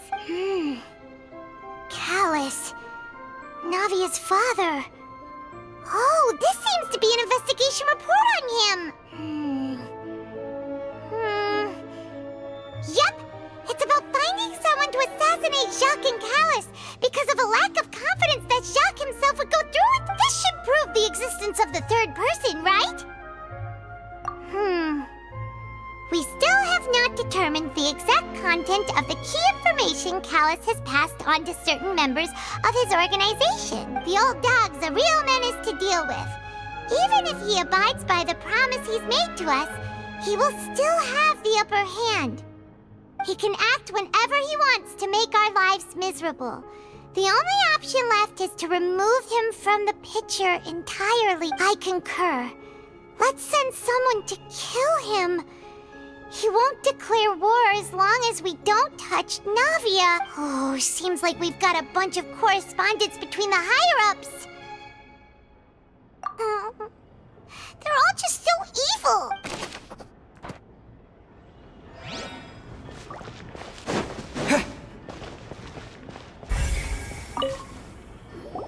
Oh, look!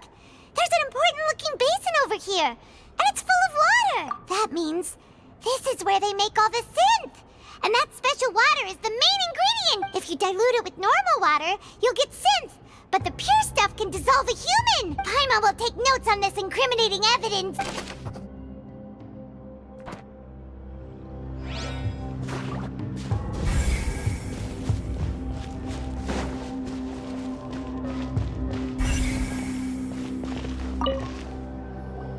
Whoa! There's so much synth here! And so many bottles of ingredients that probably just contain the waters of the primordial sea. Mixing in progress? Ready to drink? Stock sample? Huh. They've also got all the synth pretty clearly labeled. Whoa! There's even fruit-flavored synth? Yep, it's super obvious.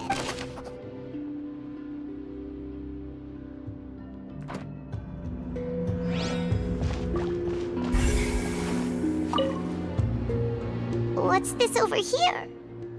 Looks like some kind of place for research. Experiment number 16 aims to verify Jacob Ingold's research conclusions on the primordial sea and use his theory as a foundation to achieve a breakthrough. The experiment was a failure. No individual managed to resurface from the water from the primordial sea. Female specimens 22, 23, and 24 were dissolved. Sorry, Traveler. Paimon will try her best. It's just that Paimon's never read something so scary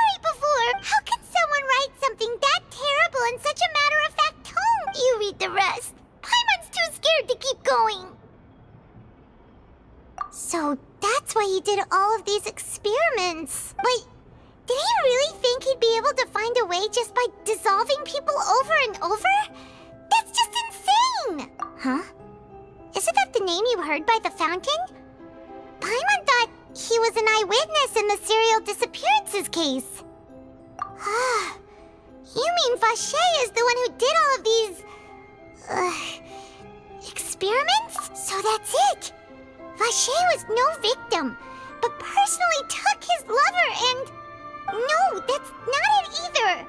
If that's the case, why would he want people to resurface from the water? In any case, Paimon will write it all down.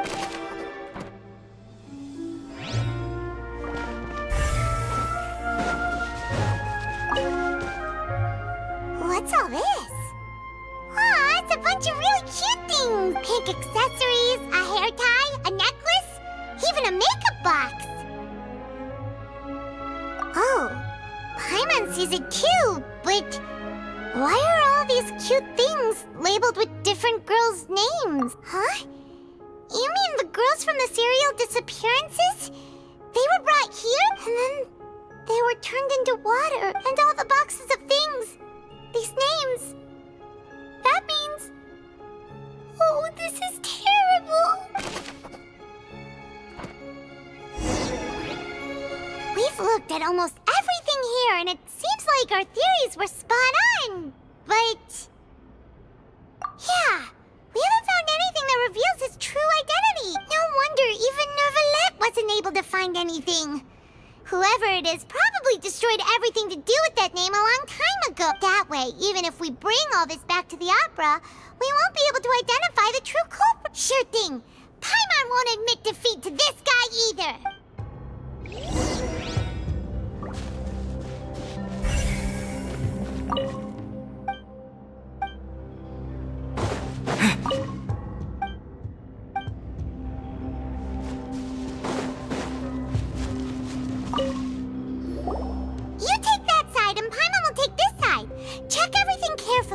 We'll find something for sure.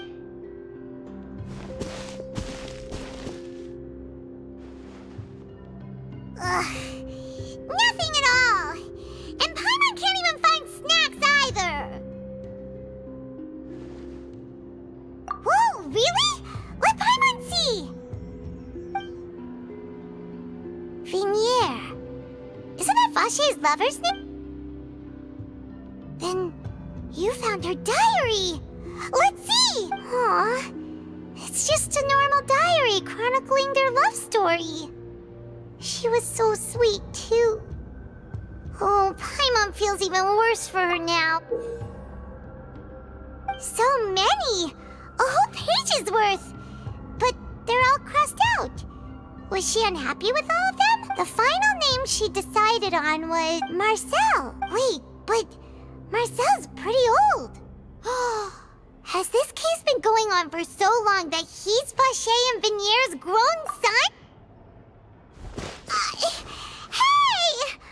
Paimon still hasn't figured it out yet.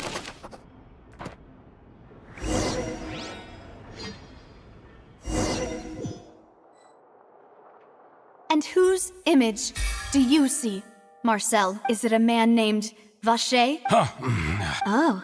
So you do know that name? I'm merely surprised you'd suddenly say the name of someone I've never even heard of. I was waiting for you to say that. Navia! We're back! As expected of my partner. I just knew you'd return in the nick of time. Just how often do you intend to flout the rules of this court? It's all right, Monsieur Neuvillette. Given their confidence, I expect they've found the crucial evidence.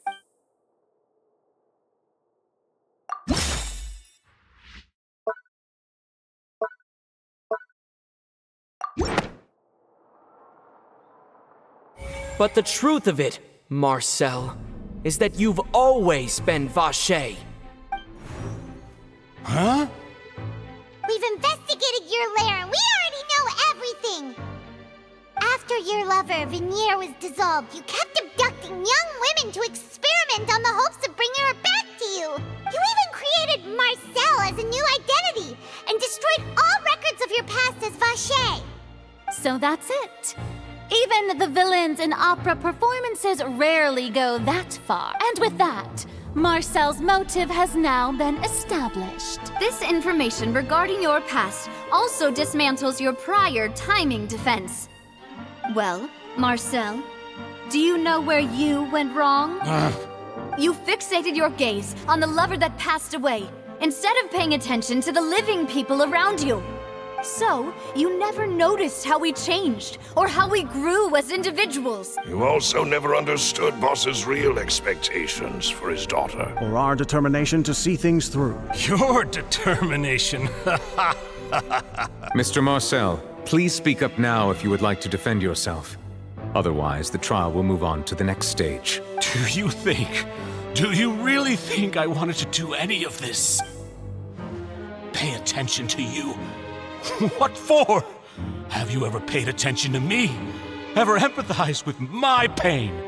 Ever known how it feels to watch the love of your life dissolve right in front of your eyes? No one helped me. No one even believed me. All those decades ago, even the officers from the Maison Gardiennage were laughing at me. They said there's no way a human being can turn into water. So I must have gone mad from grief. Vignère's death was brushed away by all of you as if it didn't matter at all. Well, now you know, don't you? Ha! Well, it's too late now. All those who were dissolved are gone forever. You only have yourselves to blame. You set up this ornate opera house in pursuit of your so-called justice, your beloved drama, while turning a blind eye to the suffering of the people. Vignère is dead. We promised each other that we would always be together. Wherever she goes, I will follow, but I'm not from this blasted place. So I can't be dissolved, no matter what I do. Hey, is that water from the primordial sea that he's drinking? I can't dissolve! Can't dissolve! Can't dissolve! Do you all see? I can't go, I can't follow. So if I can't go where she is, what choice do I have but to try to bring her back? I did all of that, and in the end, that accursed Callus still got the better of me. I spent my entire life living on pins and needles, only to get stabbed by his idiot daughter at the very end. The suspect is exhibiting signs of mental distress. Guards, please restrain him. Don't touch me! Don't anybody come near me. I still need to save Vignère. I promise. We made a promise. Vignère. Please, Vignère. Don't think badly of me. All I want to do is fulfill our promise. At this point, the verdict of this trial is clear. With Mr. Marcel's conviction, the charges against Mr. Tartaglia no longer have any basis. Fine by me. I was in a bad mood, but after a show like that, I'm actually feeling pretty good. Traveler, please submit all the evidence you have collected to the guards, so that I might review and summarize the truth behind the serial disappearances case. The man now known as Marcel was originally named Vache, and worked as an adventurer with his partner and lover Vignère. During an underwater expedition, Vignère accidentally came into contact with water from the primordial sea, and was dissolved in front of Vache as a result. Vache learned of the primordial water's existence through the work of others, and began to kidnap young women for research, with the goal of discovering a method to restore Vignère back to life. To cover his tracks, he invented the new alias of Marcel, and began to operate a business in Poisson. During the course of his research, Vache discovered that a diluted concoction of water from the primordial sea can induce feelings of euphoria, and began to manufacture and market synth. However, as he accumulated wealth to fund his continued research and expanded the scope, he came into conflict with Spina di Rosula. After exchanging blows with Spina di Rosula for many years, Vache decided to assassinate their president Callus at a banquet. Although the assassination did not go as Vache expected, he was able to turn Callus into the murder suspect by dissolving the assassin he sent to the scene. And just recently, Vache attempted to frame Linny as the culprit of the serial disappearances case, using a similar method. However, his attempt to frame Linny failed, and the power of water from the primordial sea became public knowledge. This case also exposed enough of Vache's machinations that he was eventually successfully charged in court. Thus concludes the enigmatic history of the serial disappearances case, with the truth revealed to all. The Oratrice will now deliver the final verdict regarding the charges against Mr. Vache.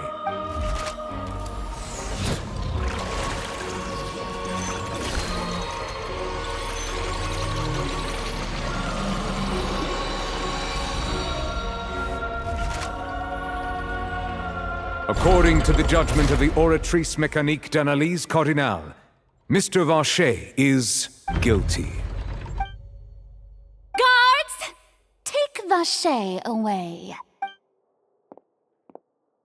Good. It's what he deserves. With that, the serial disappearances case is over now. We really just witnessed history. Who would have thought the true culprit would be such a polite and well-spoken guy? He's hurt so many innocent people, and now he's finally getting what he deserves. Huh? Are you okay? Demoiselle, you were absolutely brilliant. The day our late boss had always hoped for has finally come. You can rest easy now, knowing justice has been served. Yeah. It's finally over. It's all thanks to you guys. And my partner. See, Papa? Spina di Rosula's still doing well with me at the helm. Well now, hasn't this been a most delicious piece of drama? The villain has been caught, justice has been served, past wrongs have been righted, and it's a big ol' happy ending. Since it's been such a great show, I'll just let the false accusations against me slide. Either way, I've still got some business to attend to. So, if you'll excuse me... Please wait just one moment, Mr. Tartaglia. What now? None of this has anything to do with me. According to court protocol, since this trial was initiated due to a charge against you, a verdict must also be made regarding the initial charge before the trial can conclude. Oh, come on. Is this really necessary? Haven't you already caught the real criminal? Isn't it time for side characters like me to exit stage left? Please respect the laws of Fontaine. This has always been the rule. All right, but this sure is a lot of hassle. All I need to do is stand over there, right? Let's just get this over with. Through evidence presented in the public trial that was just held, it has been established that Mr. Tartaglia has no direct connection to the serial disappearances case. The guilty party has been identified, and thus it is logical to suppose Mr. Tartaglia is innocent of the charges. We now turn to the Oratrice Mécanique d'Analyse Cardinale to render the final verdict on the charges. According to the judgment of the Oratrice Mécanique d'Analyse Cardinale, Mr. Tartaglia is guilty. What? Hey! That's not funny! Didn't you just say I'm supposed to be innocent? What's with this verdict? Is your justice machine malfunctioning? Huh? This has never happened before. The Oratrice actually returned a different verdict from the Chief Justice. I mean, have you ever heard of an innocent Fatui Harbinger? Do you think the Oratrice might have just convicted him on general principle? But weren't the charges about the serial disappearances case? No matter what else he's guilty of, it shouldn't affect the verdict in this case, right? The judgment of the Oratrice Mécanique d'Analyse Cardinale is, by law, the final verdict of the court. We must accept the guilty verdict. Guards, please take the suspect into custody per court protocol.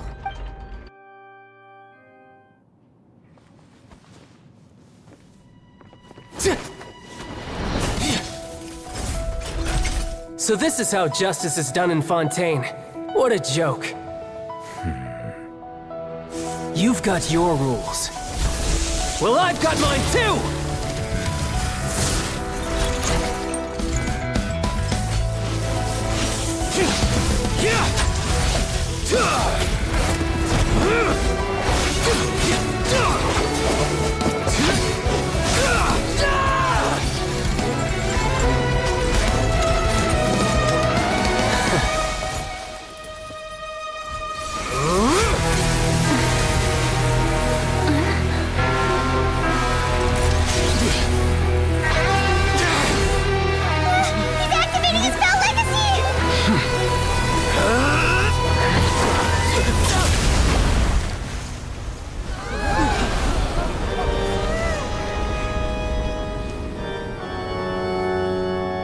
I am sorry. If you have been wronged, we will find the truth. But the rules of the court must be upheld.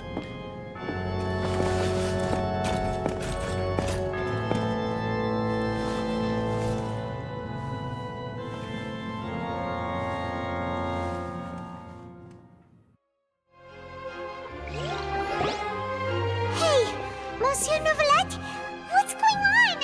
Shouldn't they have been cleared already? Apologies. This is also the first time I've encountered such a situation. However, according to the rules established at the conception of Fontaine's court system, the Oratrice's judgment is the final verdict of the court. All I do is follow court procedure. As for why the Oratrice arrived at the conclusion it did, you should probably ask someone more knowledgeable than me. Why are you looking at me? I had nothing to do with it! I don't know what happened there either! Hey, stop staring at me! What does Lady Farina mean by that? She says she has no idea either, but that's impossible. Didn't she create the Oratrice herself? Yeah, so are the verdicts reliable or not? Can results like this really be called justice? My dearest citizens, did you really think we'd allow an incorrect verdict to be handed out in this court? Did you really believe that the judgment could be mistaken or be the result of some sort of random mishap? Don't tell me. You thought even I had been blindsided by the Oratrice's result. But the way she looked just now, it was pretty obvious she had no idea what was going on. However, given the state of things, I shall give you an explanation. Everything that just took place, including my supposed shock and bafflement, was a part of an elaborate performance, with every action meant to stir up drama and excitement. And, of course, for every performance there is a script. Everything has unfolded exactly as I expected from the very beginning. As the embodiment of the very concept of justice, the Oratrice shall never render an arbitrary judgment! If you thought Child had nothing to do with the serial disappearances case, it is only because you've been blinded by the superficial appearance of innocence. Everything he's done, not to mention the danger he poses, are beyond ordinary comprehension and completely unforgivable! All shall be revealed in time.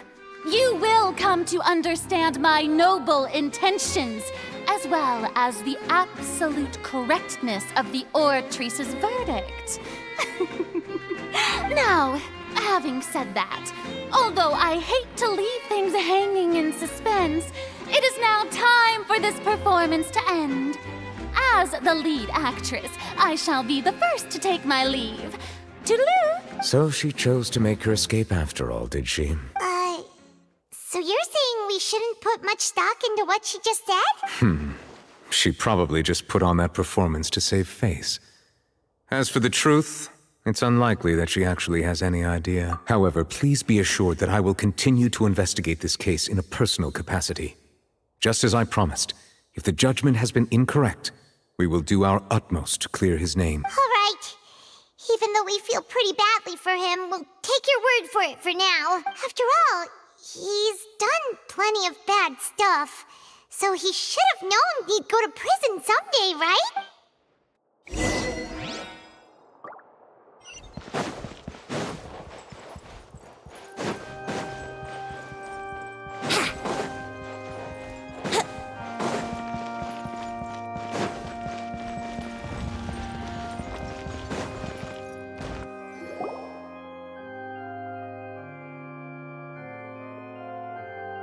Hey, what are you doing? Quick, stop him!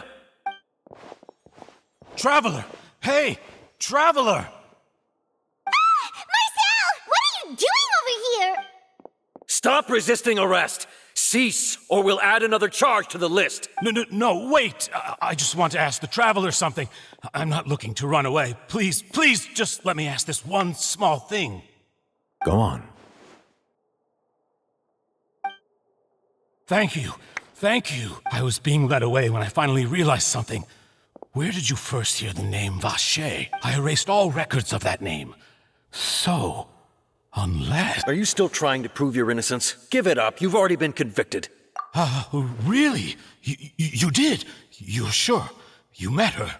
But how could that be? How did you manage to do it? The Fountain of Lucine?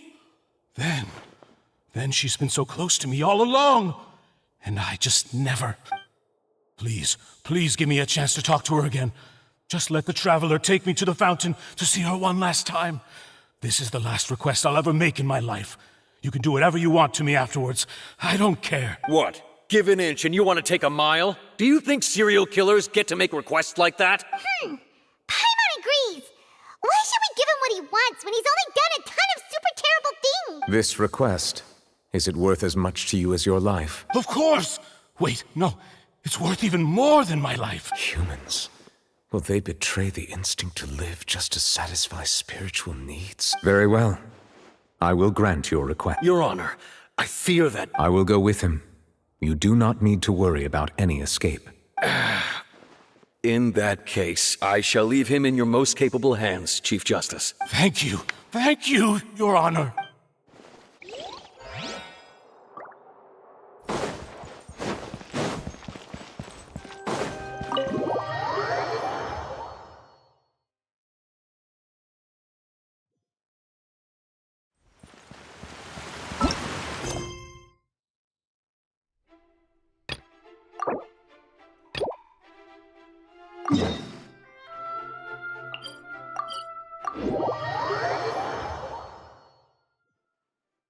Wouldn't gliding be faster?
Is this the place? You said she's here, but what do I need to do to see her? Yeah, and even Paimon could hear her after drinking that thing. Didn't you just drink a lot of it on the stage as well? Oh, in that case... Vache! Ah! Yes, that's it! So you heard it too! Vinier, it's me! It's me, Vache! Vache? Vache! I'm here! I'm here! Where are you, Vignier? I'm coming for you. I'm finally here for you. Hey, wait! Be careful! Hey, wait! Vignier, is that you? It's me, Vache! Vignier! Vache? Why did you come? Didn't I say? You don't need to look for me. You look a lot older than I remember. How long has it been? It's been more than 20 years. I've suffered for over 20 years since the day you left. All this time, only the thought of bringing you back has kept me alive. Nothing else mattered to me. I must be dreaming. Who would have thought I'd get the chance to tell you all of my feelings like this? Vignier, you are my everything. I really don't know how I could live without you. But Vache, if you ask me, this world would be better off without you. If not for you, I would have finished my law degree and probably become a top-tier attorney one day. If not for you, I would have continued to pursue my love of the arts, and my works would have been displayed in the Palais Mermonia itself. If not for you, I would at least have been able to take care of my mother. And she would not have grown old and died alone, with nothing but the tears on her cheeks. It's all because of your selfishness, Vache. It's all because of you. You... Wait, you are not Vignier.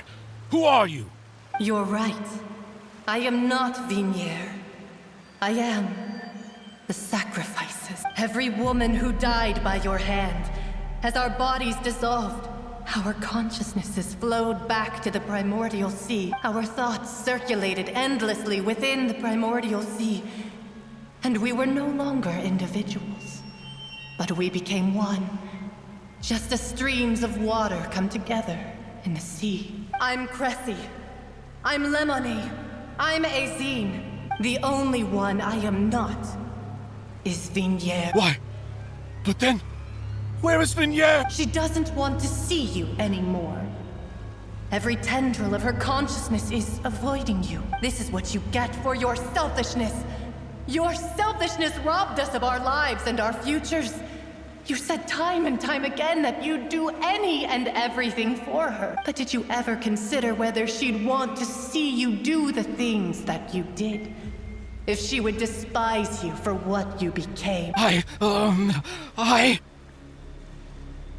You are a liar, a heartless murderer, and a cowardly narcissist. The only thing you are not is Vignier's beloved. From the moment your first victim died and her consciousness merged with Vignier's, she has had nothing but pure hatred for you.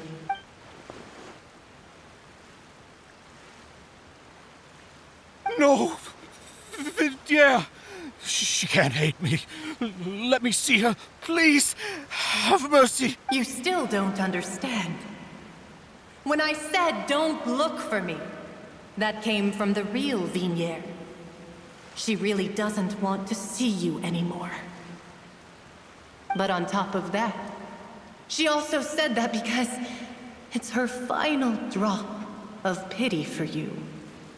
She said that because she knew that if you did come here, we will show no mercy to you. Vache. Vache? Vache. Vache. Vache. Vache. Drown.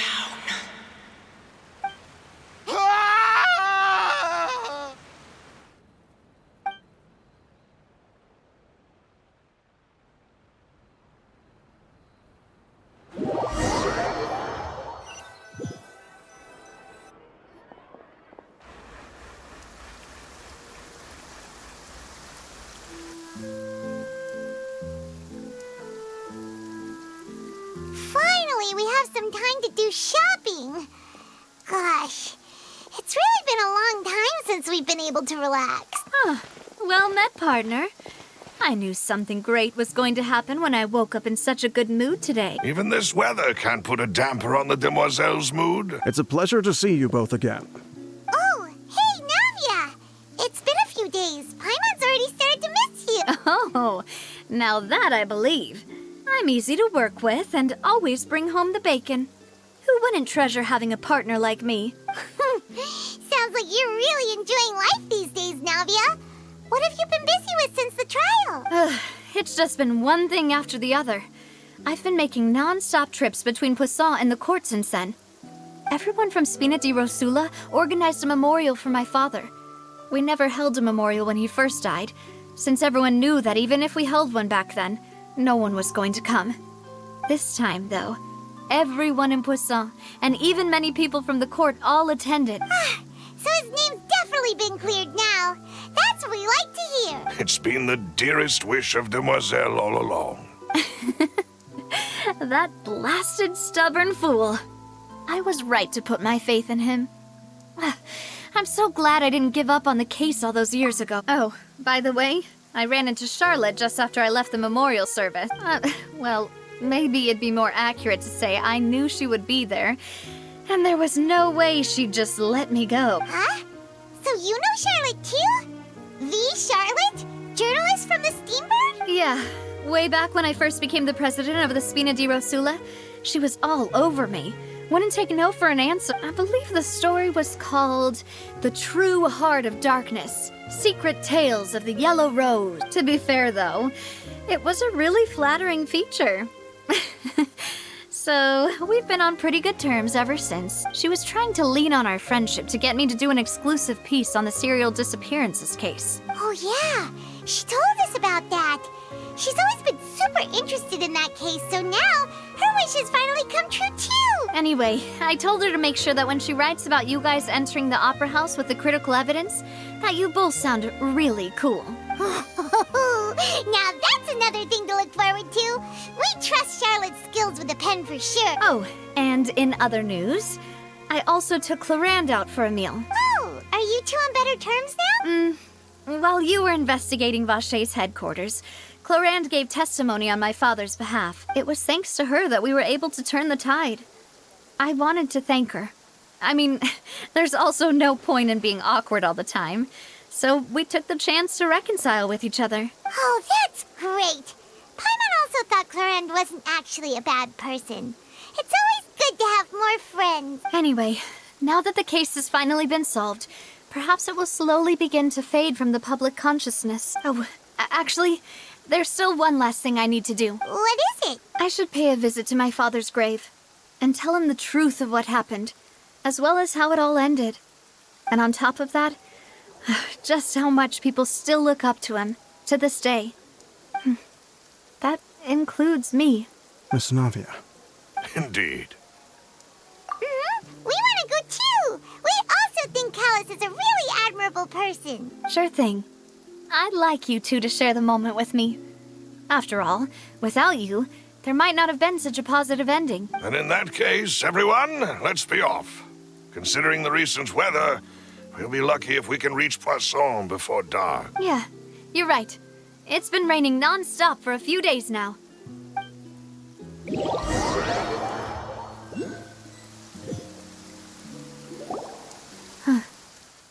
This is where my father's grave is.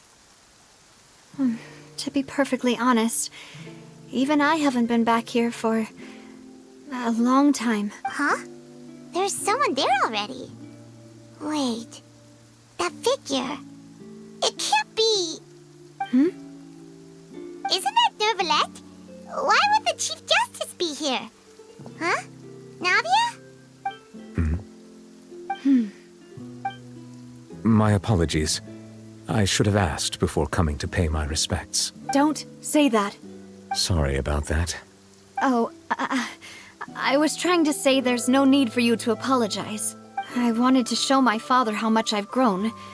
But still, I doubt I've grown to the point that even the Chief Justice would feel compelled to apologize to me over and over. In that case, I will stop apologizing for now. You really could use some pointers on understanding human emotions, Monsieur Neuvillette. In any case, Why did you come to Poisson? Well, ever since that day, I've been turning a question over and over in my head. Just what is justice anyway? There was once a time when I didn't want to believe that there could be anything more important to humans than life itself. Oh, rather than that, it's probably more truthful to say I didn't believe humans were capable of resisting the most basic instinct of living things. That they could rebel against their own nature, or consider certain things to be more important than their own lives. Which is also why I didn't stop your father from beginning that fateful duel. I believed that a truly innocent man would never throw away his life like that. That there was nothing, should have been nothing more important than one's own continued survival. But Mr. Callus proved me utterly and decisively wrong.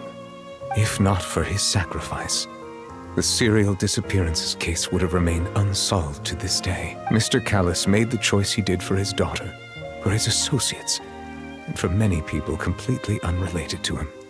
And in the end, from a certain perspective, one could say that he did it all for the sake of justice.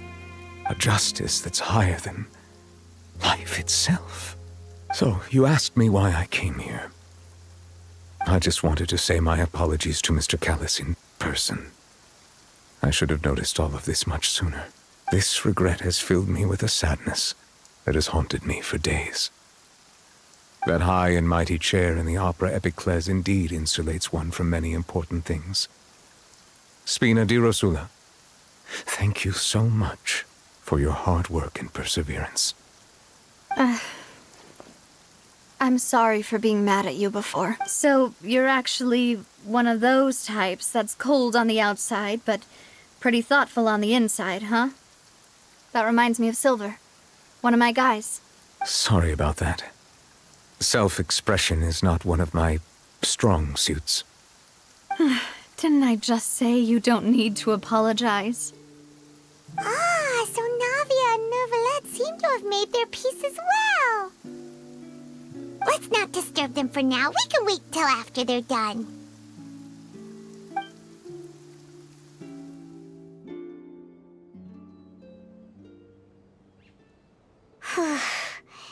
Paimon's never paid respects at someone's grave before. Did Paimon do anything rude there? Huh? Oh, Paimon didn't know that was a thing. But Paimon doesn't know what she would do if she can't fly. Oh no. Paimon hopes Miss Navia won't be too mad. Anyway, Neuvillette is still standing around there. It's not often that we can catch him alone like this, so why don't we go talk to him for a bit? If we can't talk to Lady Farina, we can at least talk to him, right?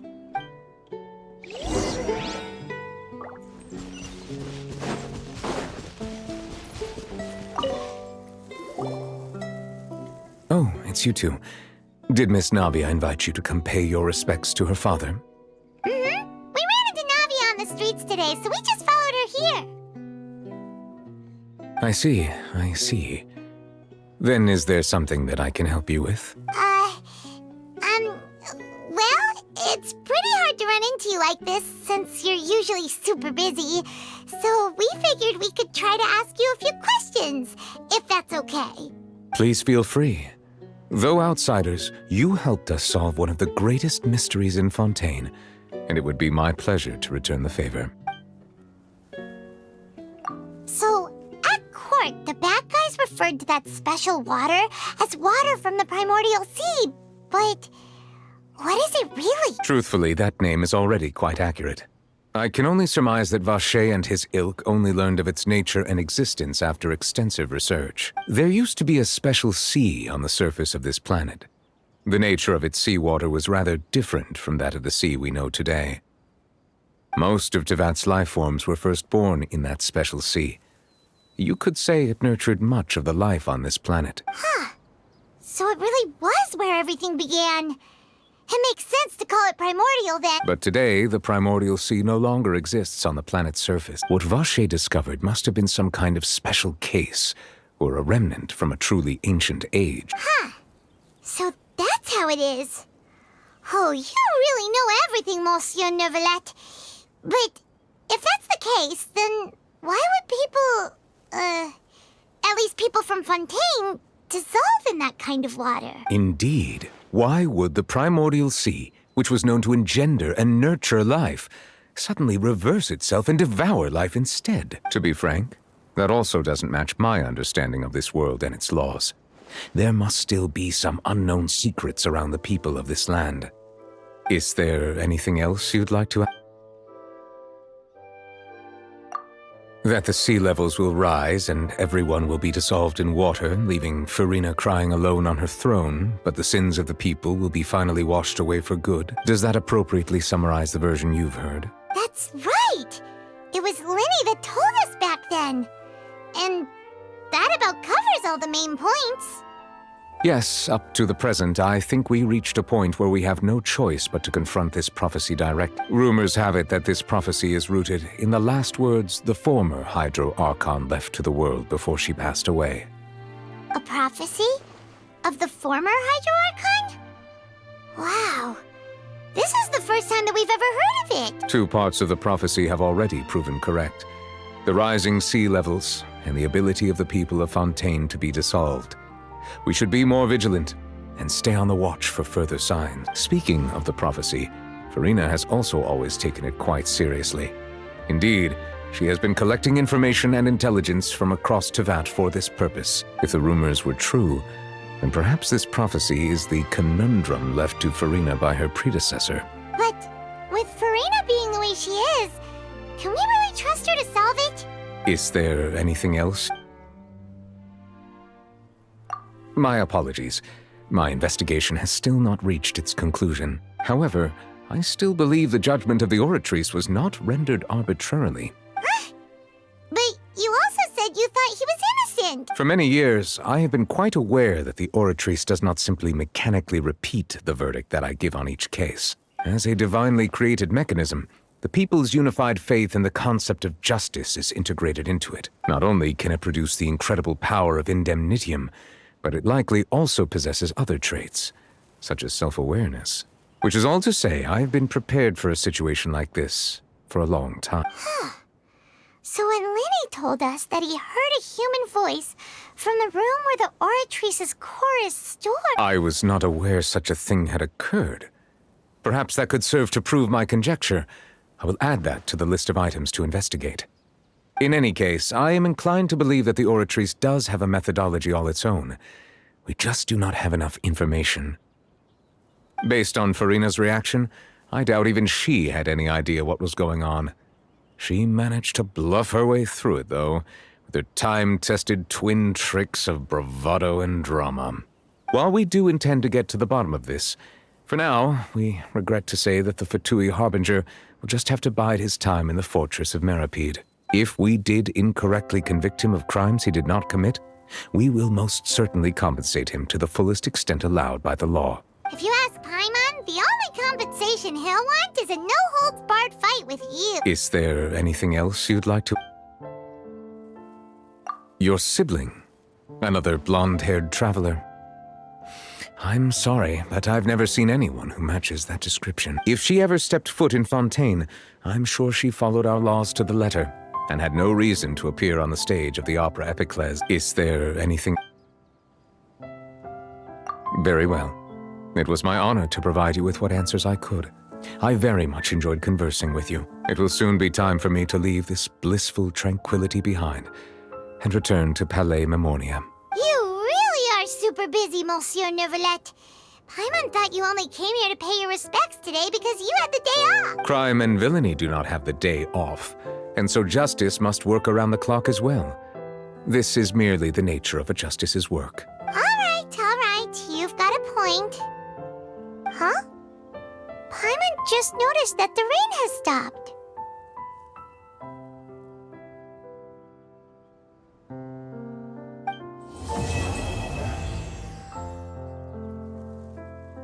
You know, we've been walking around for a while now. Why don't we go back to the Spina di Rosu...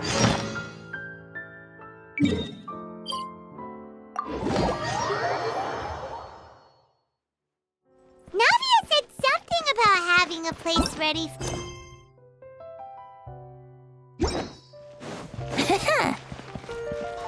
Wouldn't gliding be faster?